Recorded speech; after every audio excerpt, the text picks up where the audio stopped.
Yo, what is up? Welcome back to another stream. Today we're gonna be doing reaction streams. Let me pull up my chat quickly just to make sure it's working. Oh, dude, okay, there's a lot of. I'm probably gonna do more videos than usual this stream, mainly because I just want to. All right, good. Chat's pulled up. All right. I don't know why my YouTube's not in dark mode anymore, by the way. Literally, by the way, last reaction I streamed, I think it was like, not it. It was this week. It was Sunday, bro. I literally put YouTube on dark mode. Why did I forget already? Bro, what? What? Device theme. Dark theme, bro. Save this. Ah, hello, Shut it's up. me, that. Oh, yeah, this video we'll get to in a bit. Okay. I don't know why I didn't save that. I don't get it. Alright, so we're gonna start off with, because there's some interesting videos. We're gonna start off with this one. I investigated hot singles in my area, bro. Okay. This video caught my attention because I'm not gonna lie, I've seen this on YouTube right here, right where my mouse is. You see where my mouse is moving? That there when before I had premium, bro, I used to get ads of like hot girls in my area, click here. Oh, you're looking for sex, click here on YouTube, bro. And that's not the only place I've seen, obviously, but that's ridiculous, bro. Like usually you see it on like places that just spam ads, which you shouldn't be on in the first place, because if a place is spamming tons of ads like that, you're probably on a bad place. Like it's just fishy, because I don't know, but basically, I don't know. I've never personally felt the need to ever, get a girl immediately, like by clicking a button. I feel like that's just always seemed weird. But I didn't even know it was a scam. So there you go. It's been quite some time. Hello, buddy. Very common. These scammers target romance scams are very common. These scammers target older men, pretend to be hot. Romance Oh my scams are God. very common. These scammers target older men, pretend to be hot young women, and then ask for loads of money. So in this video, I'm not. I what? Wow, that's actually surprising that this gets older men. I mean, it makes sense. Older men are more likely to f fall for what's the word? Viruses and all that. But still, like, for what? You would think that would be like horny people, let's be we are honest. digging deep into the world of romance scams, and we're even going on some dates ourselves. Now, Ooh. of course, we're not old enough, so meet Mork. Mork is 63 years old. He's from Michigan in the United States, and I he's think, very... by the way, I forgot to mention this. I think the worst part about this hot singles in your area thing is I've gotten this when I was a minor, bro. Like when I was 15, bro.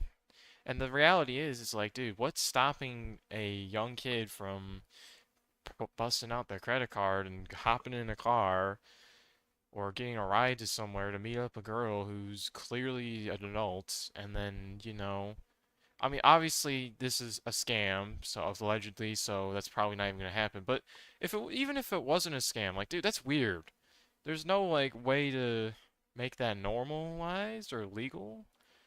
very lonely, which is why he made an account on check-single-women.com. That's crazy. Naturally. So for the past month, I've been pretending to be Mork, messaging with loads of women. I've had burner phones, burner emails, the whole deal. Meet our first babe, Diana. Yes. Diana is 22 and has 2 kids. Within 1 day of speaking to Diana, she asked for money. The only way is to pay off the electricity debt so that my children are not in the dark. Oh, sad face emoji. Alright, I'm just gonna say this right here, right now.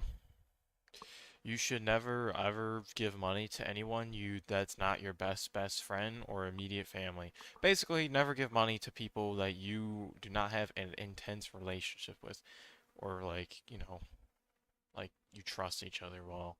Because I mean, even like family, bro, like you see families just split up because of money. So I just like it's never good to give money to people. That's the moral of the story. Unless you know that they're peer people and they are not going to abuse their power.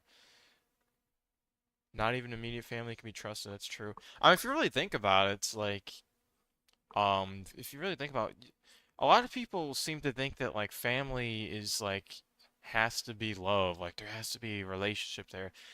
I mean, yeah, it makes sense. I don't know. It's just like, does there have to though? I mean, yeah. I mean, obviously there should be, but like, the grand scheme of things, not necessarily. Just because, you know, your mom birthed you, you know, you don't have to love her. That's like, but that sounds so wrong. I'm not trying to say that it's a good idea to not like be close to your family. I'm just saying, you know, whatever. I don't even remember the topic was, but hey,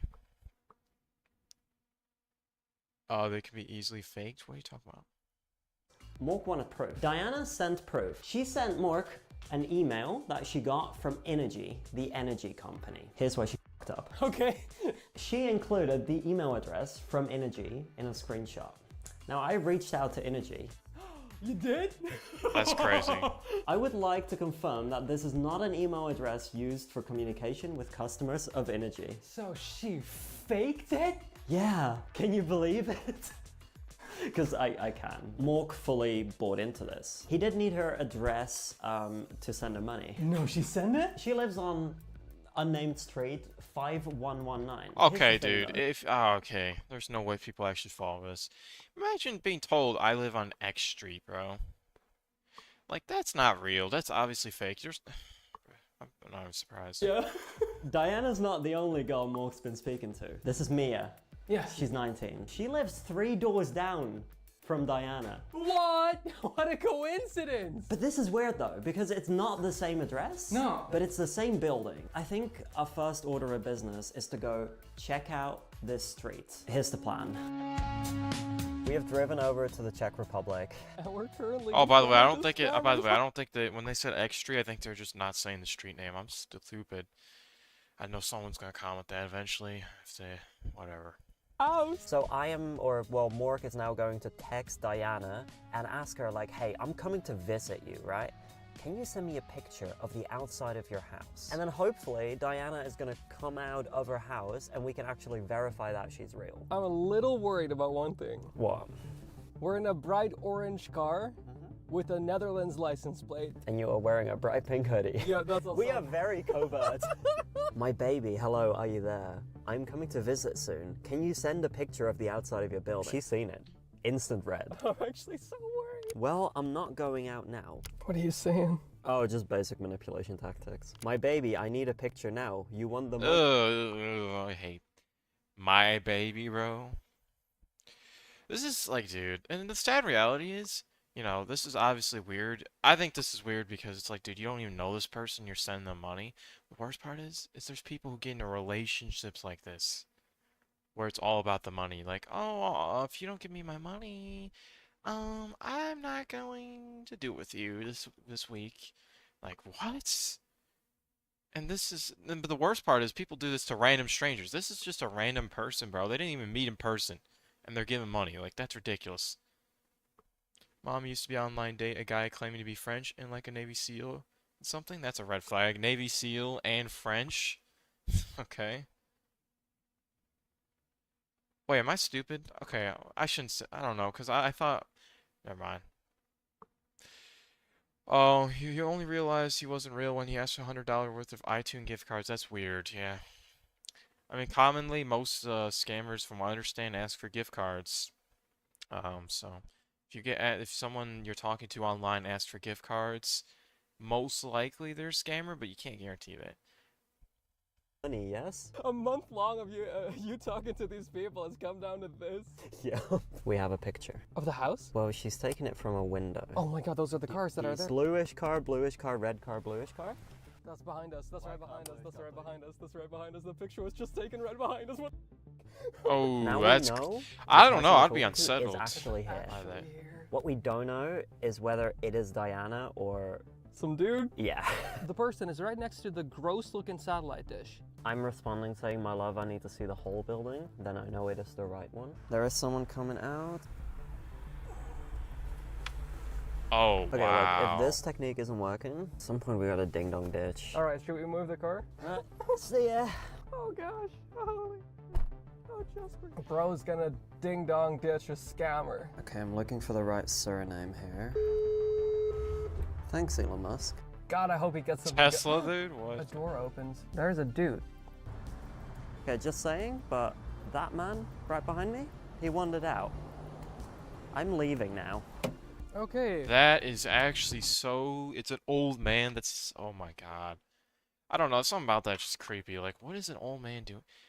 I mean, I almost would say, like, oh, well, if you get the bag, it's okay. Like, money's money. But, like, dude, I don't know. Tricking young men who could be underage as an older man just seems stupidly, like, ooh, I don't like that. And it's obviously illegal too if it's young, too young, but whatever. I just drive off? Yeah, Okay. an old man walked out. He didn't really clock me. I was just pretending to be confused outside as well. Alright, so Diana might not be real. Well, hear me out, Quinton. Yes. I think she's real. Really? So I dug into her social media quite a bit. She seems to actually be living in the town that we're in right now. No, what? Yeah. Oh, I think I know what this is. A common thing is you know, people will hack Instagram accounts. Why is it? What the? Bro, I'm looking at my camera right now. I see like a little light inside of it. That's strange. Oh, that's weird. I'm a little suspicious of that. I'm very suspicious. Whatever, bro. I'm looking at my camera and I see like a little tiny like red dot that only appears from certain angles. Um, but like I know behind me is the green screen, so that doesn't even make sense. What would that be? And it's like glowing, like it like dims and then alright, whatever. It doesn't matter. I don't care, bro. Dude? No, 'cause now it's distracting me, bro. Alright, whatever. There's not much I can do about that, unfortunately. But by the way, that reminds me of the whole like, oh, people will use your face cam to blackmail me, bro. I'm not gonna lie, if someone like somehow hacked my face cam and used that against me somehow, like they took a picture of me roguely, it's like, dude, I don't look good in almost any scenario. I don't care, bro. I would be like, oh yeah, use that picture you dare. I don't do anything like horrible. I mean, the worst that'll happen is, oh wow, he woke up and his hair looks horrible. That's the worst that you'll see. Whatever. The point is, I see now the problem. Oh, basically, hackers will hack Instagram accounts, take them over, and then so the person was real and they had the real account, but then they took it over. Now they use it for you know, obviously baiting people, and it's a common thing, honestly. So it's what makes it scary because it's hard to identify that's a fake account because they've been around for a long time, so they look real, and they were real too. The old man might be her dad. He might be her handler. Oh. I don't know. She asked for money too, right? And did she send it? Mork is an old man. He can't just do a bank transfer. No, of course not. So, Is that a JC Penney check? so it is a very obviously fake check, right? I'm not committing fraud here. I have a question. Yeah. Did you make that check? Yeah. Like, I put in fine print that just says, this is so fake. This is ridiculously fake. Right? So funny. And I told her I would send this to her address, and she bought But it. what about the other woman scammer or What? whatnot, like one door over? Three doors over. Pay attention. Sorry. Pay attention. So Mia, right? Mia. Yeah, so some weird stuff was going on with Mia. Firstly, on our favorite dating website, checksinglewomen.com, Of course. she changed her name to Alishka. Then, because I was talking to her on WhatsApp, she changed her profile picture on WhatsApp. To a different person? Oh. No. Yeah. By the way, I forgot that people actually use WhatsApp. I'm pretty sure that's the one that people use outside of the United States, like to communicate, which I find strange, but who knows? I don't know. It's like I heard. Is that the? Yeah, I'm pretty sure it is the one where it's like people don't use like iMessage or anything or Snapchat. They use WhatsApp, which I don't even know what WhatsApp is. So I just find that it's something to. It's interesting. So it's some guy with a beard. Yeah, it's just some emoji of a dude with a beard, but it still has the like name that I gave it in my phone, Mia Heart. I have a suspicion What? that Mia might not be really a girl. What? Right, but what's the next step though? All right, we're on our way to go get a couch now. Couch? Yeah, what? Right, I haven't explained this yet. So obviously Mork is a true Rizzler. Yes, naturally. Meet Liddy, or Lydia. She is 27 and has a kid. Okay. Still in Mork's age range, a little bit old, but Leonardo DiCaprio would not be down. No, but Mork is progressive. Of course, it's so progressive. Also, Lydia was quite slow with asking for money. Oh, how long? 4 days. Oh, wow. Here she is asking for rent 280 euros and food 100 euros. Dude, okay, bro. Oh my god. And that's so much money, bro. Bro, you know what's the worst part is? I literally watched a video the other day of this guy who killed his parents because they found out that he was using their money to pay for an online girl.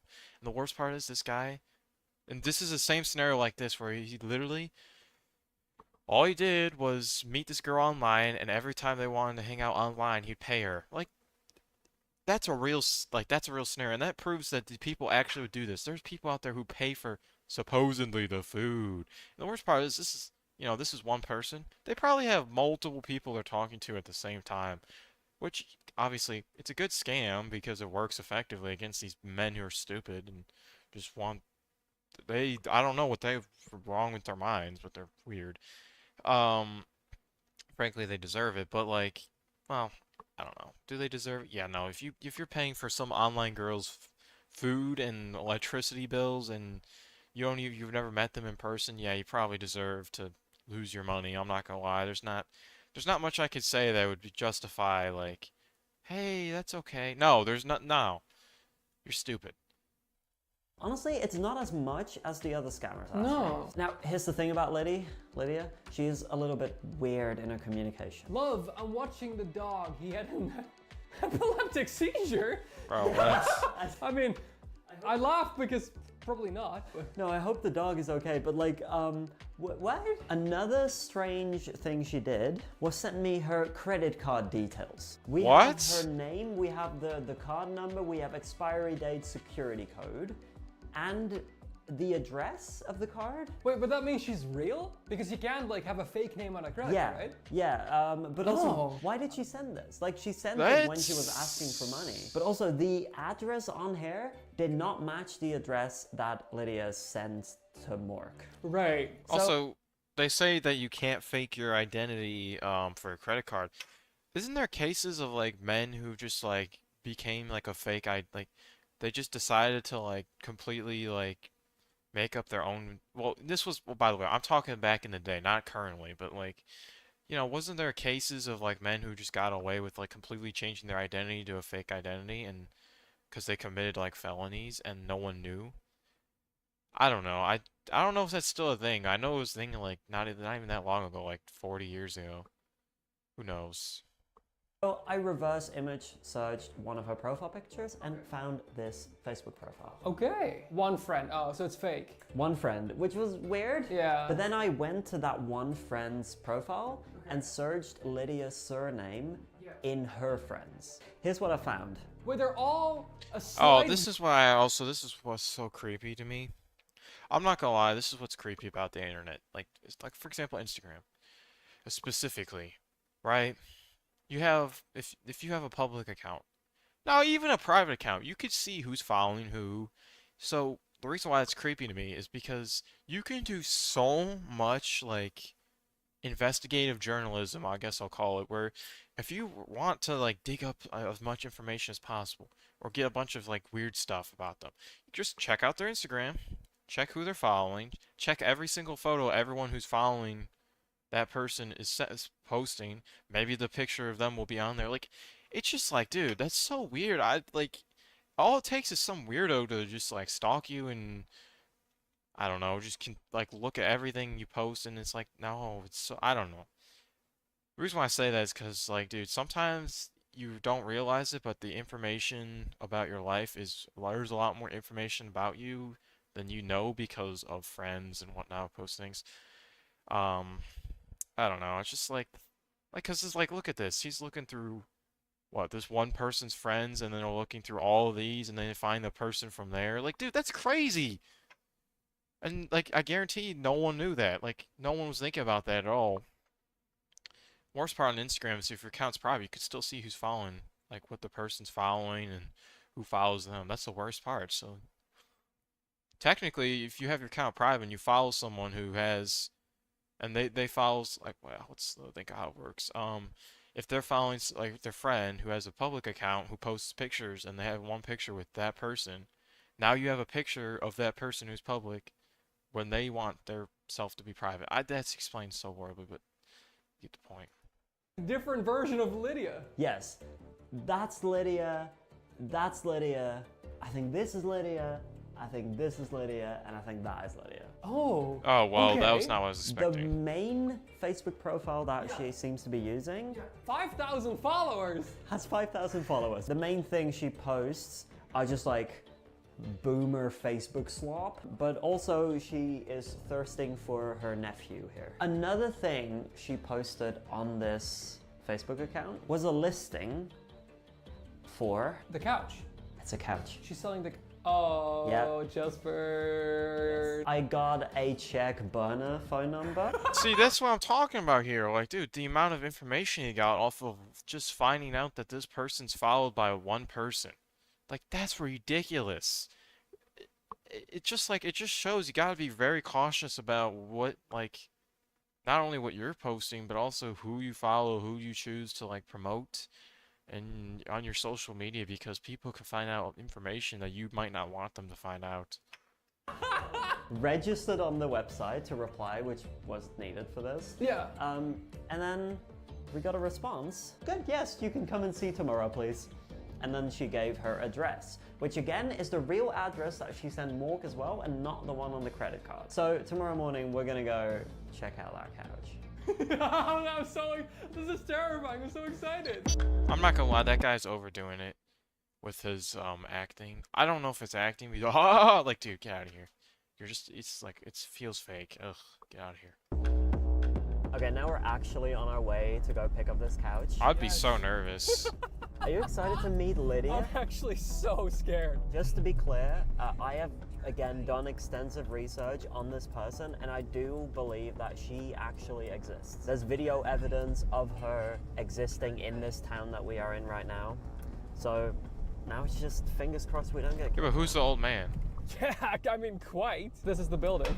This is the building. I'm going to put away this camera now. Yeah. Okay, let's go in, baby. Yeah, okay, I think it's this building. Oh. Oh. Ano? Dobry den. Dobry den. Pochówka. Ano? Oh, hey buddy. Hi. Hij is 2,5 bij 2,5 of so? 2 nebo 3 dni. Email? Yeah, we just moved here for Skibbity toilet. No speak English. Ah, okay. Děkuji vám. Nashledanou. Yeah, you'll hear from us. For sure. Okay, so she does not live there by herself. Like, No, there's like a whole group. I think there's a handyman, yeah, there was definitely someone doing. chores, Yeah. or like construction. Then her mum was there. Yeah. Like, I think she's living with her parents. She did not look like her picture. I definitely believe the dog epilepsy thing. That dog. Oh, right, the dog. I didn't even think of That that. dog was all over me. Another thing this tells me, I don't think she's part of like a scammer ring or anything. No, she's just doing this by herself. Yeah, I think Yeah. this is someone trying to just make some extra money. And she definitely. I mean, I respect the hustle culture, but dude, get a job. You don't have to do this if you get a job. If you live with your parents, bro, most likely, if you just got a job, you'd cover anything that you do need paid off. Like, dude, it's not hard. You don't need to do this. Smokes indoors. Oh, yep. I would never want to have a couch. No. Oh my god, that stank. So how do we proceed from here? Like, we were inside of the scammer's house. I'm so That glad is you so asked. crazy Tomorrow's a that they big day. did that. What the Bigger heck? than going into their house? It's gonna be a big one. Mark's been talking to a lot of women. Of course, yeah. Mark has texted the many women he's been in contact with. So Diana, Lydia, but also the many other ones that I haven't mentioned yet. Diana, baby, To I'm here tomorrow with your money. Let us meet at 1 p.m. Yes, my love. Oh my god. I just reading that makes me annoyed. And then they just, oh dude, imagine getting replied, okay, dude, with that. Okay. meet him tomorrow at 1 p.m. in one specific location. That's the town square, kinda. It is. So far, 3 of them have agreed. Diana has not yet replied. So there's Lydia. This is such a red string on like a pinboard type situation. It's how I've been feeling. Okay. There's Lydia, there's Diana, there's Pavlina, there's Katerina. The two we've been checking out are the ones that seemed most real to me. Okay. Right? They seem like actual people with a ton of filters on them. And as we know, Lydia, we've been in her house. She's real. These two, Pavlina and Katerina, they're quite clearly models. It was really hard to keep all these women engaged for like a month talking like a horny boomer. How'd you manage? It Yeah, was I don't just know. That's weird. Lies upon lies upon lines. At one point, Mork had a heart attack, so What? everyone was just like, oh, that sucks. Can I have money now? It was just excuses to keep them going and not send them money. However, if you want to hear these full conversations as Oh, I acted can't out read by that. Quentin and I, click join. Oh, It's oh, he acted them. Oh, that's crazy. I'd actually, dude, I want to see that, but unfortunately, I just realized. I wonder what happens if you were to like live stream, for example, like member content. Like, I feel like you'd get striked probably. I don't know. €5 a month. You get an extra video every week. Can't believe you planned that into this as well. That's I know, yeah. fantastic. How was the ad read? Yeah, it's really good. Now, before we get to the big day, there's something I need to confess. This Ninka. is Ninka. Okay. She is 27 years old. I think Ninka might be a real person who was genuinely interested in Mork. Spoken to her for a month. She never asked for money. Oh. And you know what this means, Quentin? You know how we're both single? Yeah. A single AI generated picture of an old man has more riz than both of us. With someone our age. Yep. That sucks. Let's get some That's sleep and crazy. get to the scammers. Wait, so Oh, you're no, telling me this whole time, bro, the hot singles my area, bro, you don't even like do anything. You just talk to people. They ask for you for money, or they might just not, and you just talk. Like, I guess that's cool. It's weird. I don't know. I wouldn't do it. Terrified. We are here at the fountain. This is the location where an hour from now, the scammers should arrive. Now, there's Bro's a the couple type of of things guy to arrive to a date like an hour early. I don't get it. I don't get how people can arrive to things early. Like, I know so many people are like, I gotta arrive to the area 10 minutes early. Like, dude, no, I'm arriving like on the 1 minute early max. Like, dude,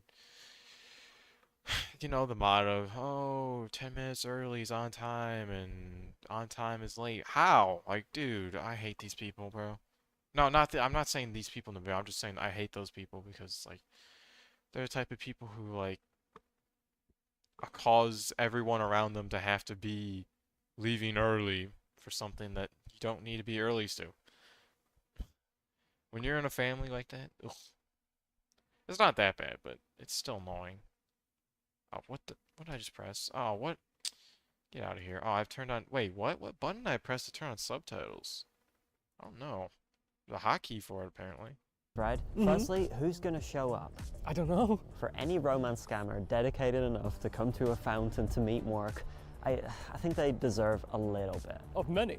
Yeah, and we are going to put this in the bushes, and as soon as I see a Okay, scammer arrive here, I'm going to text them and be like, go over there. I'm actually so scared just for... Here's how we're gonna position ourselves. I don't Over there, we have a kebab place with Yeah. a terrace. Yeah. I'm gonna hang out over there, just observing the fountain. Okay. You're gonna walk around the square. You're like looking for a store or something, and you will get to see everything from all the other angles. Okay, and I'll be filming on my phone to be more covert. Well, let's get some kebab and get into position for all the scammers. Bro, We I'd be have so 30 nervous doing minutes this. until they should be here. Jesper will stay here in the kebab place with the good cameras, but we'll also be in contact with each other using our headphones. And I've got the Mork phone here, and I'm going to be texting with the babes and instructing them to go into the bush and get their reward, I guess.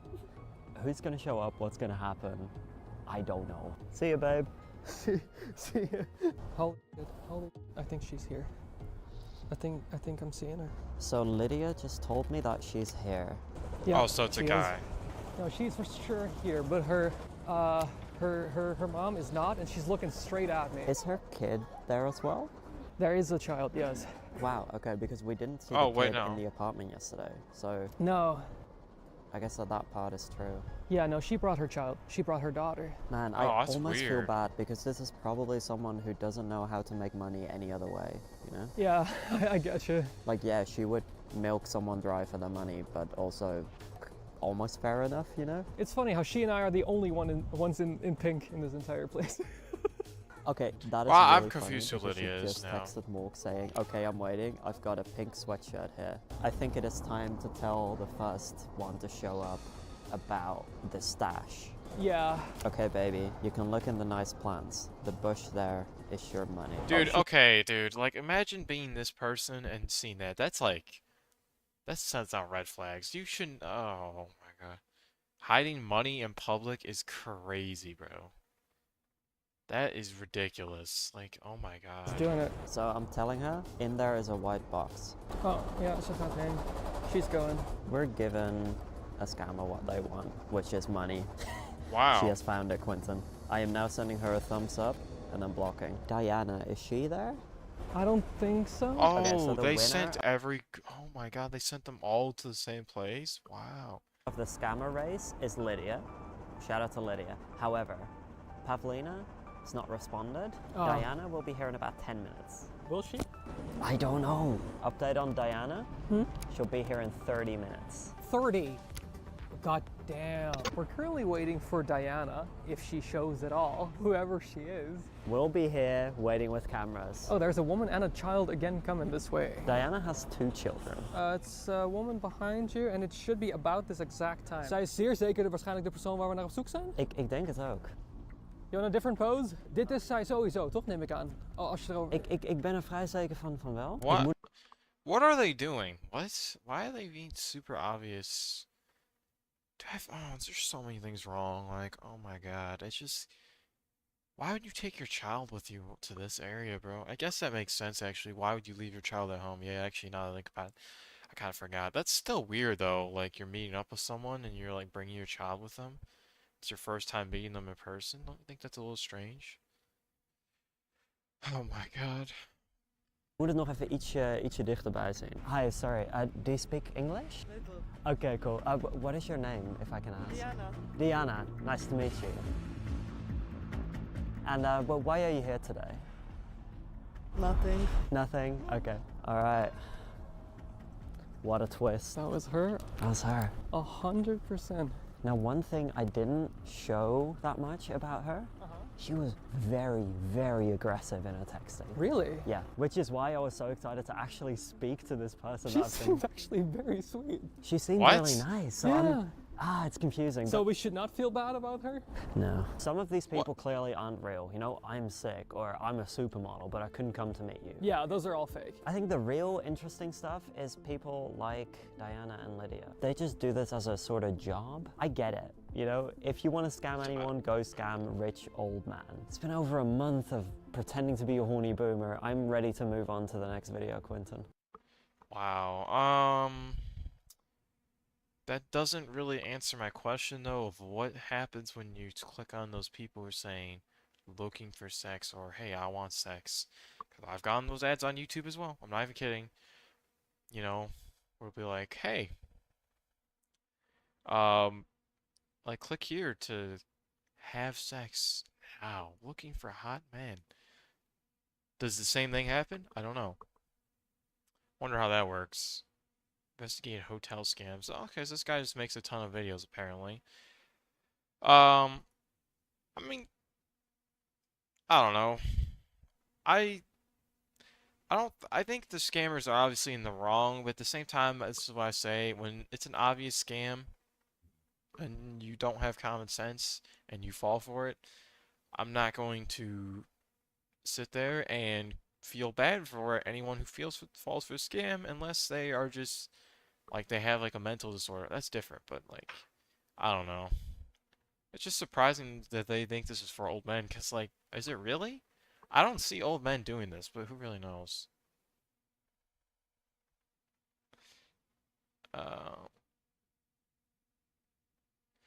Dude has been grinding YouTube for 10 years, hundreds of videos, and he finally got a viral video. Wait, what? Let me see this guy's channel. The world is Bro got scammed on purpose. It's crazy.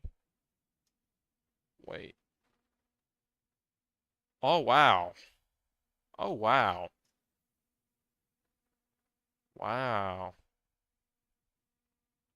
Dude, his videos actually look interesting, by the way. I actually would watch this.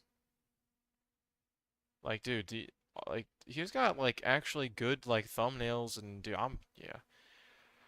Go check out his channel, bro. He's actually a good The channel. world Look, is well, full. it looks good. Romance scams are very, Okay, very common. These enough. Enough. Okay. So, the next video I'm gonna do, okay, what video shall I do? Let's do, uh, let's do this. Why MKBHDS's audience turn on him? Now, okay. I know that who is this, by the way. Marcus Brown. Okay, well, maybe I don't know who this is. Whatever. Um, okay, I hate being this guy. I don't really like reacting to downfall videos because, well, the reality is first off, I don't really like them because a lot of times it just feels very petty and it makes me like say the same thing, which is, oh, these online users find the stupidest things to find people like at fault for, basically Twitter users, Redditors. So to me, this video is gonna be kind of like, ugh. But at the same time, I know this guy's actually done some bad stuff. Like, apparently he's a really, really bad person. I don't know who, I know I've seen him around and he's a tech creator, but that's all I know. So, and you know, it's like when it's again, when it's a creator you actually know, it's like watching this is like, oh, that's cool. And plus I actually want to know like what did he do? All I know is he was caught speeding multiple times, which I don't remember the speed. I think it was pretty high, but to me it's like unless you're going double the speed limit, like speeding, it's not a big deal. I don't think you should ruin your career over speeding. But then again, it depends where you do it too. If you do it in the suburbs, like in the actual like just where houses are, and you're kind of crazy for that. So I don't know. We'll see. Critic becomes the one being criticized. How would it affect their public perception? And more importantly, how do they handle the inevitable backlash? Creators like Marquise Brownlee, aka MKBHD, have been asking these same questions, as a series of unfortunate decisions have eroded his reputation to the point that his fans label him as just another out-of-touch All right, so influence. post of himself driving almost 3 times the legal speed limit. Okay. Yeah. Again, do I think that deserves you to lose your career? No, I know for a fact that's not the only reason. There's no way. There's no way that his career's over that because, yes, is that awful? Yes, there's never really a case, even on a highway, where you should be going 3 times over the speed limit because at that point you're being ridiculously, like, reckless because most people drive the speed limit around there, so, like, going 3 times is automatically, like, you're just putting everyone else's life at risk. I don't care if you're a great driver. It's just like, yeah, that's bad. That's not good. But then again, bro, like, I don't know. It's like, dude, you could fix himself. And obviously, if he didn't crash or anything, it's not the end of the world. In my opinion, it shouldn't be like a career ending. But it's the problem is I'm speaking on this without having any other knowledge what happened.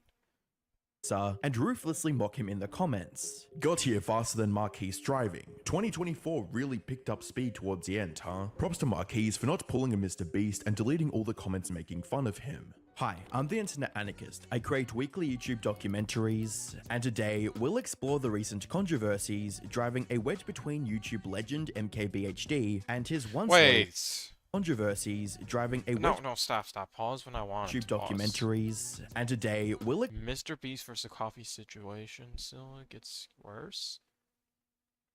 Wow, I didn't even think about that. Wait, this guy had a downfall? Wait, what? Wow. Satisfying? See, I hate when the word is satisfying downfall, dude. Like, these people, well, not everyone, but some of these people don't deserve the downfalls or are actual humans. Like, imagine like being like someone like this guy. I don't know what he did wrong, but like going on the internet and just seeing a video like this that has 5 million views almost, talking about the satisfying downfall, like that would make me feel like absolute feces and to lose all motivation to do anything online. And if that's my job, it's like, dude, because now you're like, oh, now everyone's gonna hate me, bro. I don't know. Sometimes I do feel like that these types of channels, while they're sometimes entertaining or interesting, it does feel like it promotes like hating people more because like I guarantee a lot of the people watch these don't know every single, you know, person that's being talked about, and now they're like there's more people being added on to the hate pool that don't need to be there, that don't know anything else about it except for like one video, which is a guy talking and giving his perspective on things. Whatever. The point is like I feel like sometimes it's just like the hate train is kind of unnecessary. It's just like sometimes it's adding more to the train, and then the train goes crazy. That's a horrible analogy, whatever. Explore the recent controversies driving a wedge between YouTube legend MKBHD and his once loyal fanbase. To understand why Marquise's relationship with his audience deteriorated so much, you first have to understand what their connection was built on in the first place. During his early days on YouTube, Marquise's content was defined by 3 key ideals: quality, consistency, and transparency. By the In way, terms of I know he's a quality, tech YouTuber. I want to say this. I think if you're going to be a YouTuber, the worst thing you could pick is tech. I don't get how these tech YouTubers start out. I don't get it. I don't understand. How do you start as a tech YouTuber? You have to have a lot of money. That's the problem. Like, if you want to cover any piece of technology that's anywhere near your current day, you're going to need a sizable amount of cash, or you're going to have, like, monthly payments, which obviously is stupid. Frankly, by the way, I would not recommend buying a phone in monthly payments. That's ridiculous. If you have to finance an iPhone or an Android phone, you probably should find a cheaper option and just buy it. Because, like, dude, the thing is, you don't want to. Alright, I shouldn't talk finance. The point is like, dude, being a tech creator is it ought to be hard to start out because you're making no money and you have to rely on an outside job, and then all you're doing is reviewing products, but you have to make it interesting because there's so many people who review products. So you have to have like great editing and stuff, which requires more money. So how do you start out as a tech creator? You can't. It's like impossible. Unless you have like a very funny personality or something. Marquise always strived to improve the watchability and clarity of his content, from gradually upgrading the visual and audio of his video to giving increasingly in-depth analysis of the products he was reviewing. Marquise wanted to make each video better than the last. We'll get to those in a second, but initially picking up this phone What and is holding this? it is a pretty nice experience, which is pretty obvious. It's Oh, an it's a phone. all-metal unibody aluminum back design, which kind of wraps around I'm the not front. gonna lie, that phone looks super ugly. I would never get it. It's definitely not the thinnest phone in the world. Why And it's is it also built definitely like not that? the lightest phone in the world either, but it feels rather sturdily built, and that's always a good thing. Pair this with a See, this is what I'm talking about. Like, what is that? That's a weird review. Like, if I'm looking at, I guess if I was like really interested in buying the product, it'd be like, oh, wow. I want to hear how it feels in my hand, but like, I don't know, it just feels weird. Like, it feels sturdily built. What is, huh? I guess I'm being a hater. I should probably just stop. I should stop. The fact that Marquise maintained an extremely consistent upload schedule for over a decade, and it Impressive. becomes very obvious why he's grown to almost 20 million subscribers. Damn. This pattern of consistency You know was what's sad? Bro, you know what's sad? I'm at 1,100 videos. I'm catching up to this guy in videos, and I've been on YouTube less than him, and I have way less subscribers. I'm not guilt tripping or anything. I don't like that's just, it's like, you know, some people are luckier than others. present from the start of Marquise's career, as he uploaded over 200 videos Bro was in getting his first millions of year on views per YouTube. thing. However, what truly puts crazy. Marquise at the top of consumer Wait. tech Let me see how long ago this is. So 6 days, 1 month. He's still getting a lot of views. So if his career is like, if his audience turned on him, bro, like he's still getting a lot of views. So I don't think that's really a thing. Like, dude, you can't argue that like, oh, his audience turned on him if he's getting like 3 million views in 6 days, bro.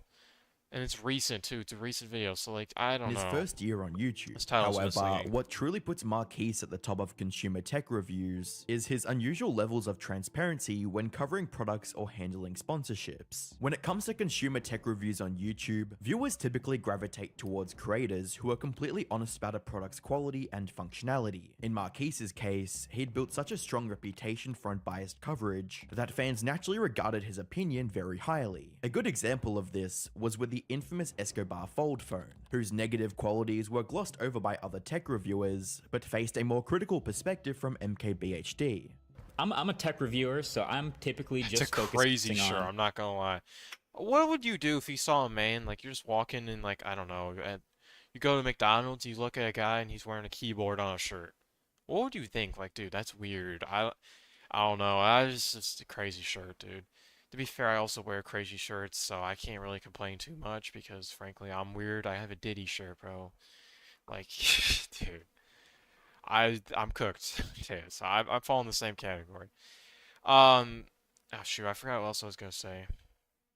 Oh, I feel like a lot of the big problem with tech creators as well is once you get to a big audience, is like all these companies will give you products or give you like things for free, and they kind of guilt trip you into reviewing the products in a good light because, well, they gave you stuff for free, or they paid you to review your thing. And if you just said, oh, like imagine like the new iPhone comes out and you got paid like $1,000 to or a couple $1,000s to review it, plus you got a free iPhone. You wouldn't want to review it horribly. Like most poor people would be like, "Oh, that's I can't really say like it's trash or tell the truth because otherwise they wasted all this money on me." Right? So I think that's the problem with tech creators is a lot of them are getting paid behind the scenes to basically say good things. Or they're getting bribed, I should say. Not directly necessarily, but in a way, yes. The final product, the finished thing. Should you buy it or not? But this piece of tech we've reviewed already. It's the Galaxy Fold. I've talked about it. It just has gold tinfoil on the back. So the interesting part now becomes the behind the scenes part, which is the company that's trying to maybe sell some of them and also not ship most of them. They're trying to scam you. It's one of those situations where you know you have to take any preferential treatment you might get with a gigantic grain of salt. So I guess the lesson we've learned is there are way, way, way too many cases of people not getting their Escobar Fold for me to ever recommend you ever buy anything from this company. So, Unfortunately, Marquise's critical stance and the impact that comes with it aren't always popular with viewers. In early 2024, Marquise's extremely negative coverage of the Fisker Ocean and Humane AI pin landed him I in have hot no water idea with what that fans, is. because both companies suffered significant financial losses following his videos. With Well, Fisker yeah, Ocean, yeah, you're right, because if someone's that big, where you have 20 million subscribers almost, and you're talking to your audience like they're telling the truth, you have an impression, you leave an impression on so many people that they can actually impact the sales of, you know, actual products, like, significantly. I never even thought of that. Damn, it's crazy. Well, I was gonna say something stupid. Well, it's proof you shouldn't just follow people blindly, bro. You shouldn't just, like, look at what people say on the internet and believe it. But at the same time, he's a tech reviewer, bro. Like, this is what he does. He knows his stuff. Well, I'm assuming he does, so I guess people go there because they want to know the truth. Marquise labeled it as the worst car he had ever tested and Oh, it's a focused his car. review on the vehicle's incomplete state at the time, rather than the manufacturer's promises of future updates. I think it's just the Alright, dude. I heard future updates. I'm instantly mad. Alright, dude. I am so sick of just the modern day style of just how they sell things. Like the iPhone, video games, are two big examples. We're gonna release the somewhat finished product, and then we'll add features on top of that. But you're buying a product that has promised features. Why am I paying premium price for something that's not complete and will be finished in the future? Especially with the video games. Oh my God, it pisses me off. And with the iPhone 16, like why would you buy the iPhone? I don't know if it has just AI features yet, but when it first released, bro, you were paying for basically one new little button, and that was it, and a bunch of promised features. Which, yeah, I know they're gonna come out, but bro, why pay premium price for that? This is a scam. And this guy is getting hate for that, for exposing this. worst car I've ever tested, but probably not in the ways you're expecting. So this car behind me here, this is the Fisker Ocean. You might not have heard of it. Pretty new car, pretty new company, new name anyway. And there were a lot of red flags actually going into this, just the couple of days I'm spending with it. Didn't want us to review this one because there's a really big software update, a big 2.0 update coming to this car. And I believe you, Fisker, but that's the thing is it's not really in my... Okay, there we go. There we go. I actually respect this guy so much more. I respect him. I don't know what I want to know what he did wrong, though. People hating on him are ridiculous. This is the problem. Those people are the problem with you know, modern day companies. They can get away with selling half-complete products and promising features. Thinking about video games makes me so angry because it's so prevalent in video games. It just pisses me off. These types of consumers. Consumers need to think. They don't.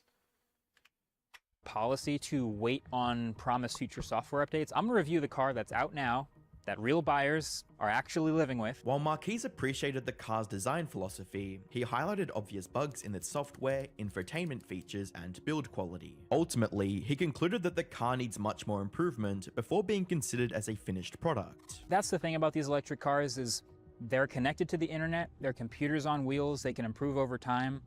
I feel like it's gonna take a long time for this car to be acceptably usable given how many issues I've had with it.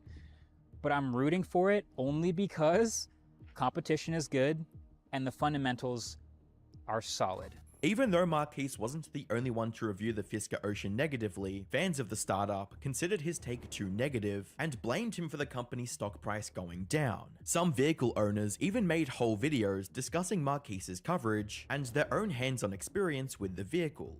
First offering, right? There are market pressures to get the vehicles out, and this vehicle was delivered with an incomplete software stack. This makes me so mad. Why are you defending this product? You just didn't. Oh my god. No. No. This guy cannot be real. He's so stupid. He just didn't. Oh, because of the market, bro, it had to be released incomplete.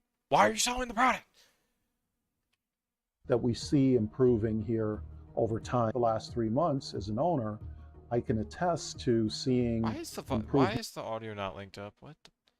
The last 3 months as an owner, Whatever. I can attest to seeing improvement not just in the software, but also in terms of delivery, as well as service and support, as I just shared a little bit about my own experience. In the comments section, Marquis left a brief statement on his thoughts about the EV and its potential for improvements, reading, "Thank you for this owner's perspective. I'm hoping you're right about the continued rate of improvement, because I think it certainly needs it. I do still honestly find it borderline irresponsible to release a vehicle so incomplete that it feels like owners are beta testing, but that's just my own."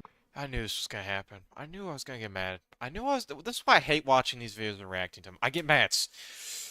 Why are people hating on him for this? Oh my, oh my god, it's pissed me off. I need to just move on from this. Opinion. As for the human AI pin, Marquis called the wearable AI assistant the worst product he'd reviewed, Let's hear since about all this. its features could be done quicker, easier, and more efficiently on a smartphone. I know I've said like a bunch of the downsides and the problems this device has, but I really genuinely think the biggest problem this pin is going to have is that smartphones are kind of OP. Like that's the number one thing I've reminded myself. I don't in know the what this week of product using is. this pin, trying to get it to do stuff, is that smartphones are not going anywhere. Everything that this pin does, a modern smartphone does better and faster and easier and in higher quality and just better in every way. While the video was well received by his fans on YouTube, multiple users on Twitter began criticizing Marquis for Oh my god, I'm gonna get mad again. It's always Twitter users. It's always Twitter users. What did I say when I started this video, bro? Well, I said, oh, I guarantee I'm gonna get mad because Twitter users are trying to say something that's stupidly irrelevant, trying to bring down someone over something stupid. I guarantee what's about to be played on my screen from a Twitter user is gonna be a no-lifer who has no clue what he's talking about. Is just trying to find something to be mad about. Oh my god. This is so stupid. potentially harming the startup's potential with his harsh coverage, reading, "I find it distasteful, almost unethical, to say this when you have 18 million subscribers. Hard to explain why, but with great reach comes great responsibility." Hard to explain why. Great reach comes great Potentially responsibility.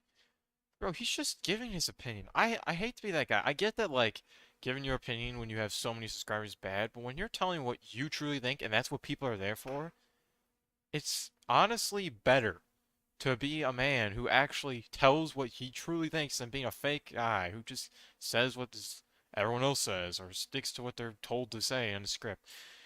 That's way better. So honestly, this guy is just being stupid because I guarantee he probably doesn't realize that half the videos he watches are all scripted or they're fake.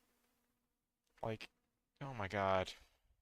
Killing someone else's nascent project reeks of carelessness. First, do no harm. To which Marquise would respond with, "We disagree on what my job is." Despite all of this, management at Humane AI saw Marquise's critical take as a learning experience. By the 17th of April, Bro, the leader of the company found his learning experience, bro.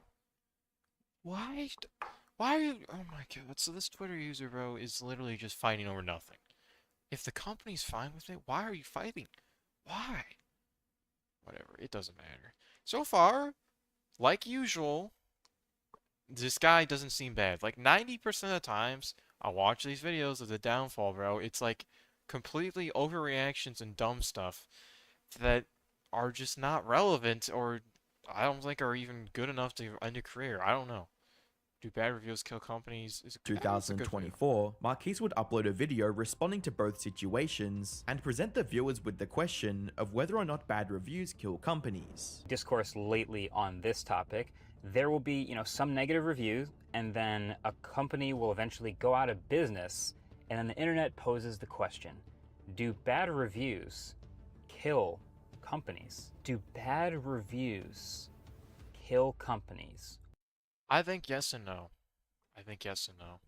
I think yes, they can, but I also think that a somewhat large population of the people who own the product also have to hate it too.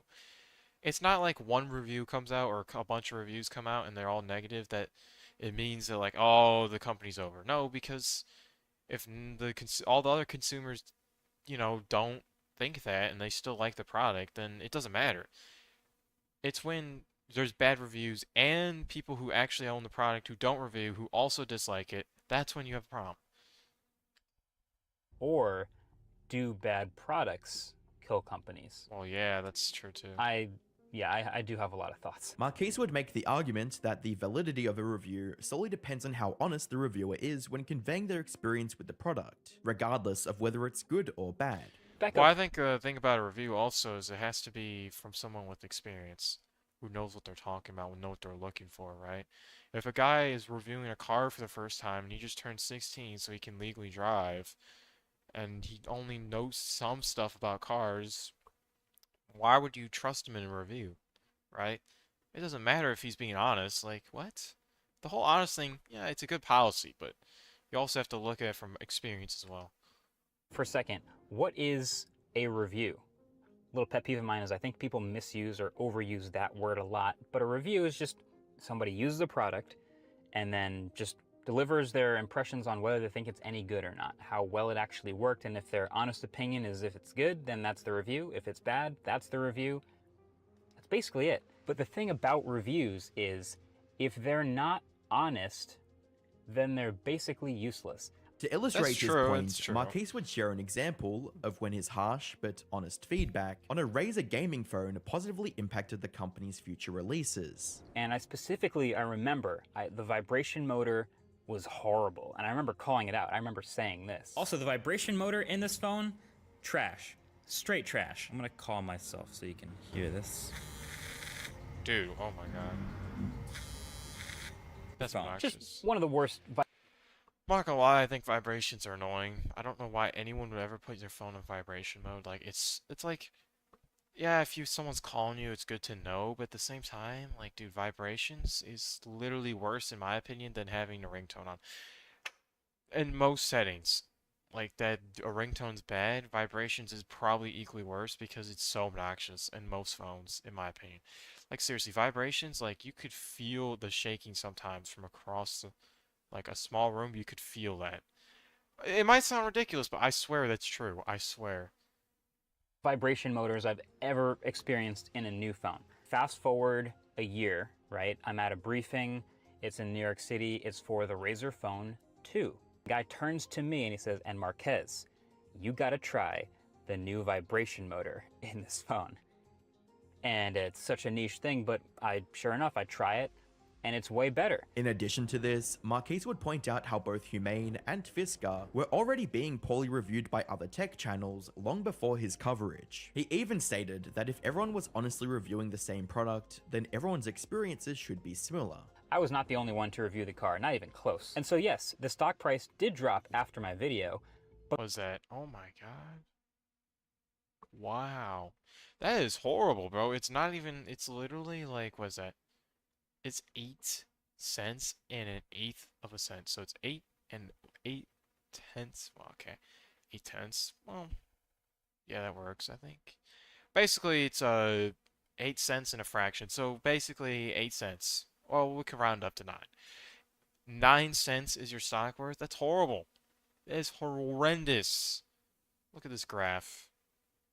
All the way up there, bro. It was all the way at 6. Oh my god. Now it's at what?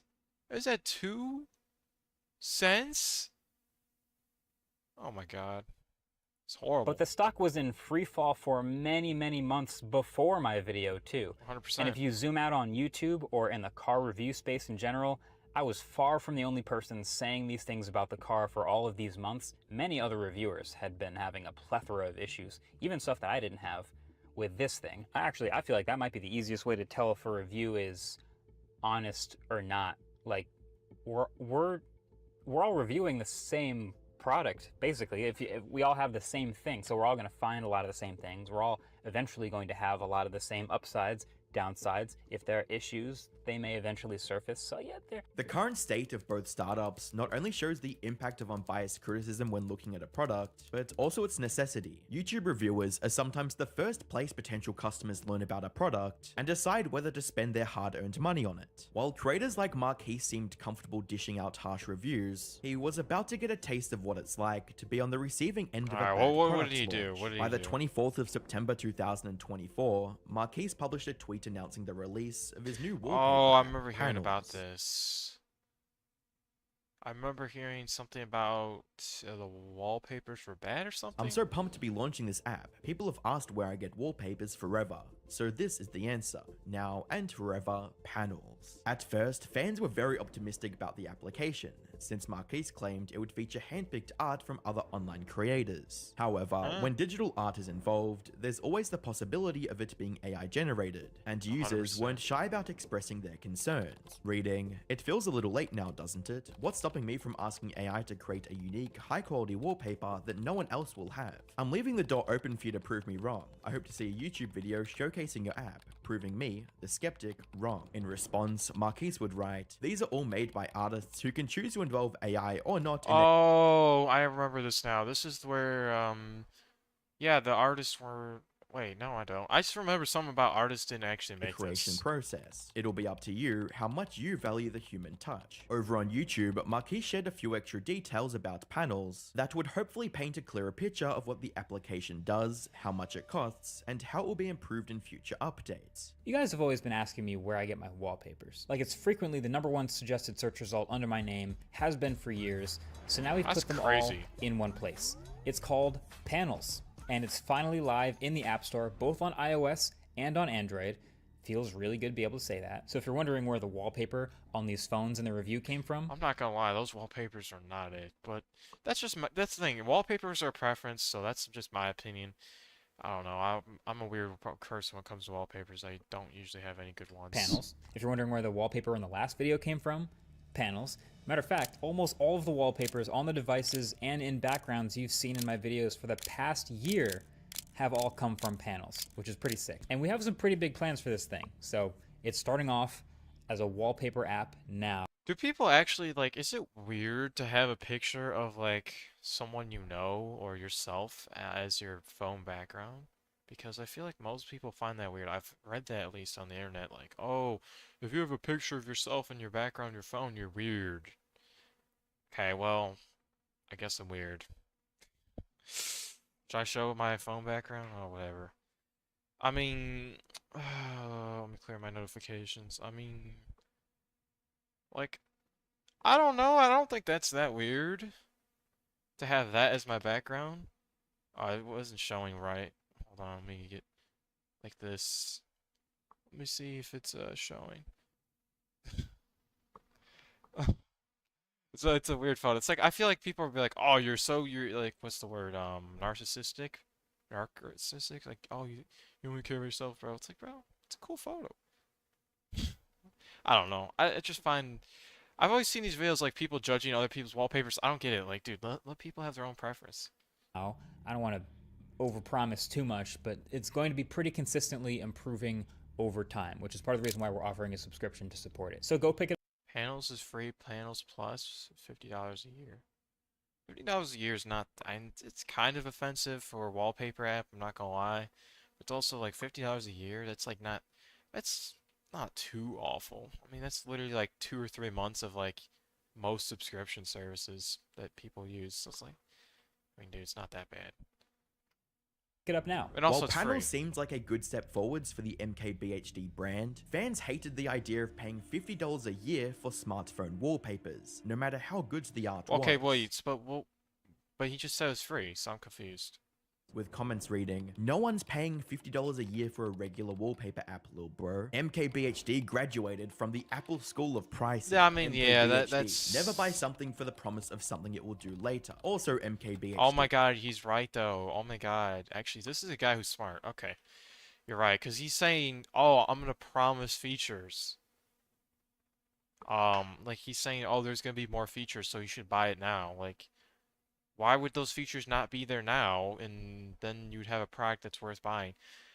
Yeah, I don't know. My app will have a lot of better things to come, so go get it now. And what could Overall, possibly it be seems better like in a the wallpaper controversy app? around Panels was born out of both its incomplete state and high price tag. This gave fans the impression that Marquise wasn't putting any real effort into the app and was releasing it solely for profit. Fortunately, Marquise recognized his mistake and attempted to set the record straight with a video titled "Let's Talk About Panels." I made a lot of mistakes along the way, including the fact that I didn't really explain anything. I didn't explain the UI, what was in it, the point of the app, and most importantly, why it had a freaking $50 price tier.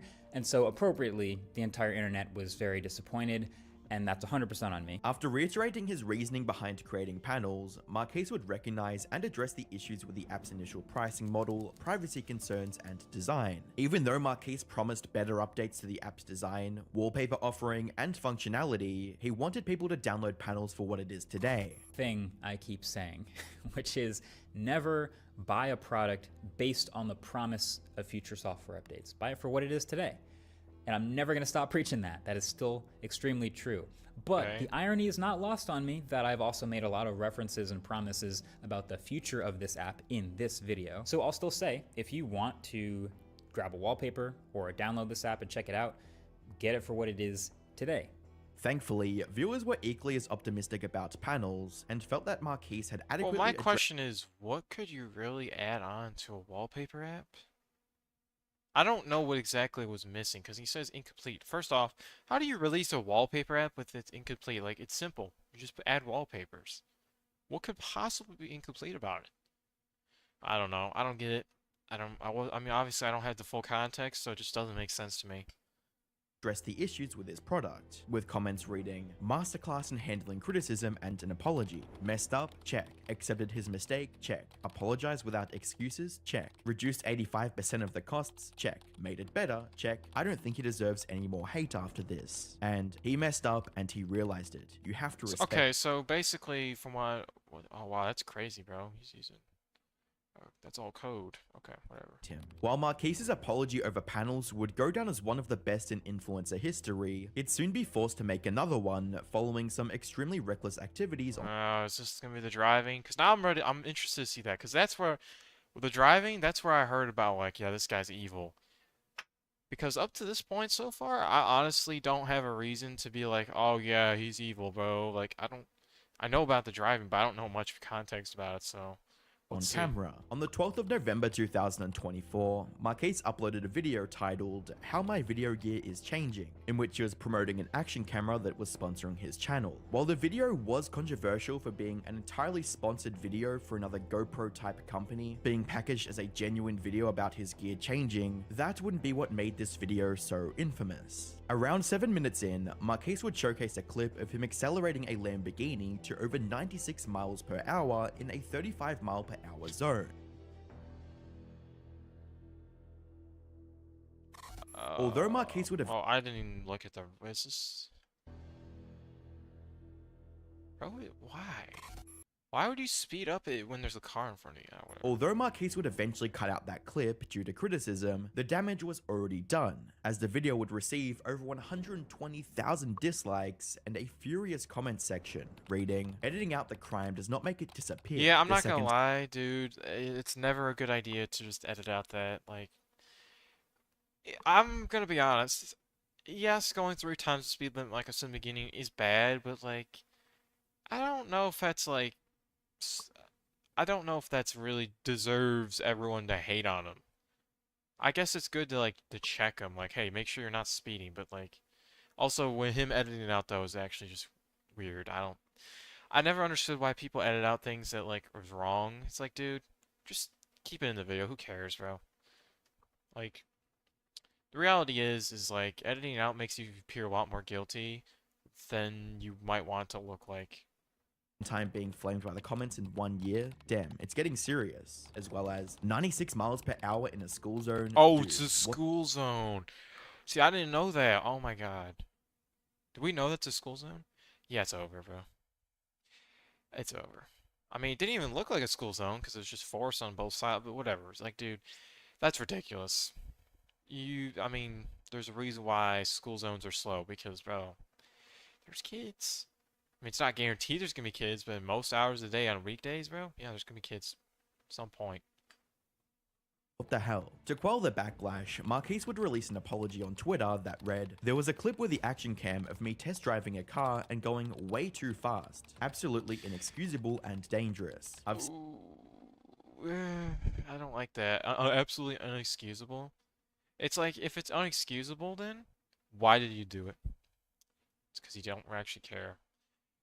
You don't. I don't know. But my thing is you have to realize though, if you're quote unquote test driving a car, you'd have to realize that I guarantee most people would go like do that, but they'd probably do it on an empty road. That's the thing. There was someone in front of him. That's why I was stupid.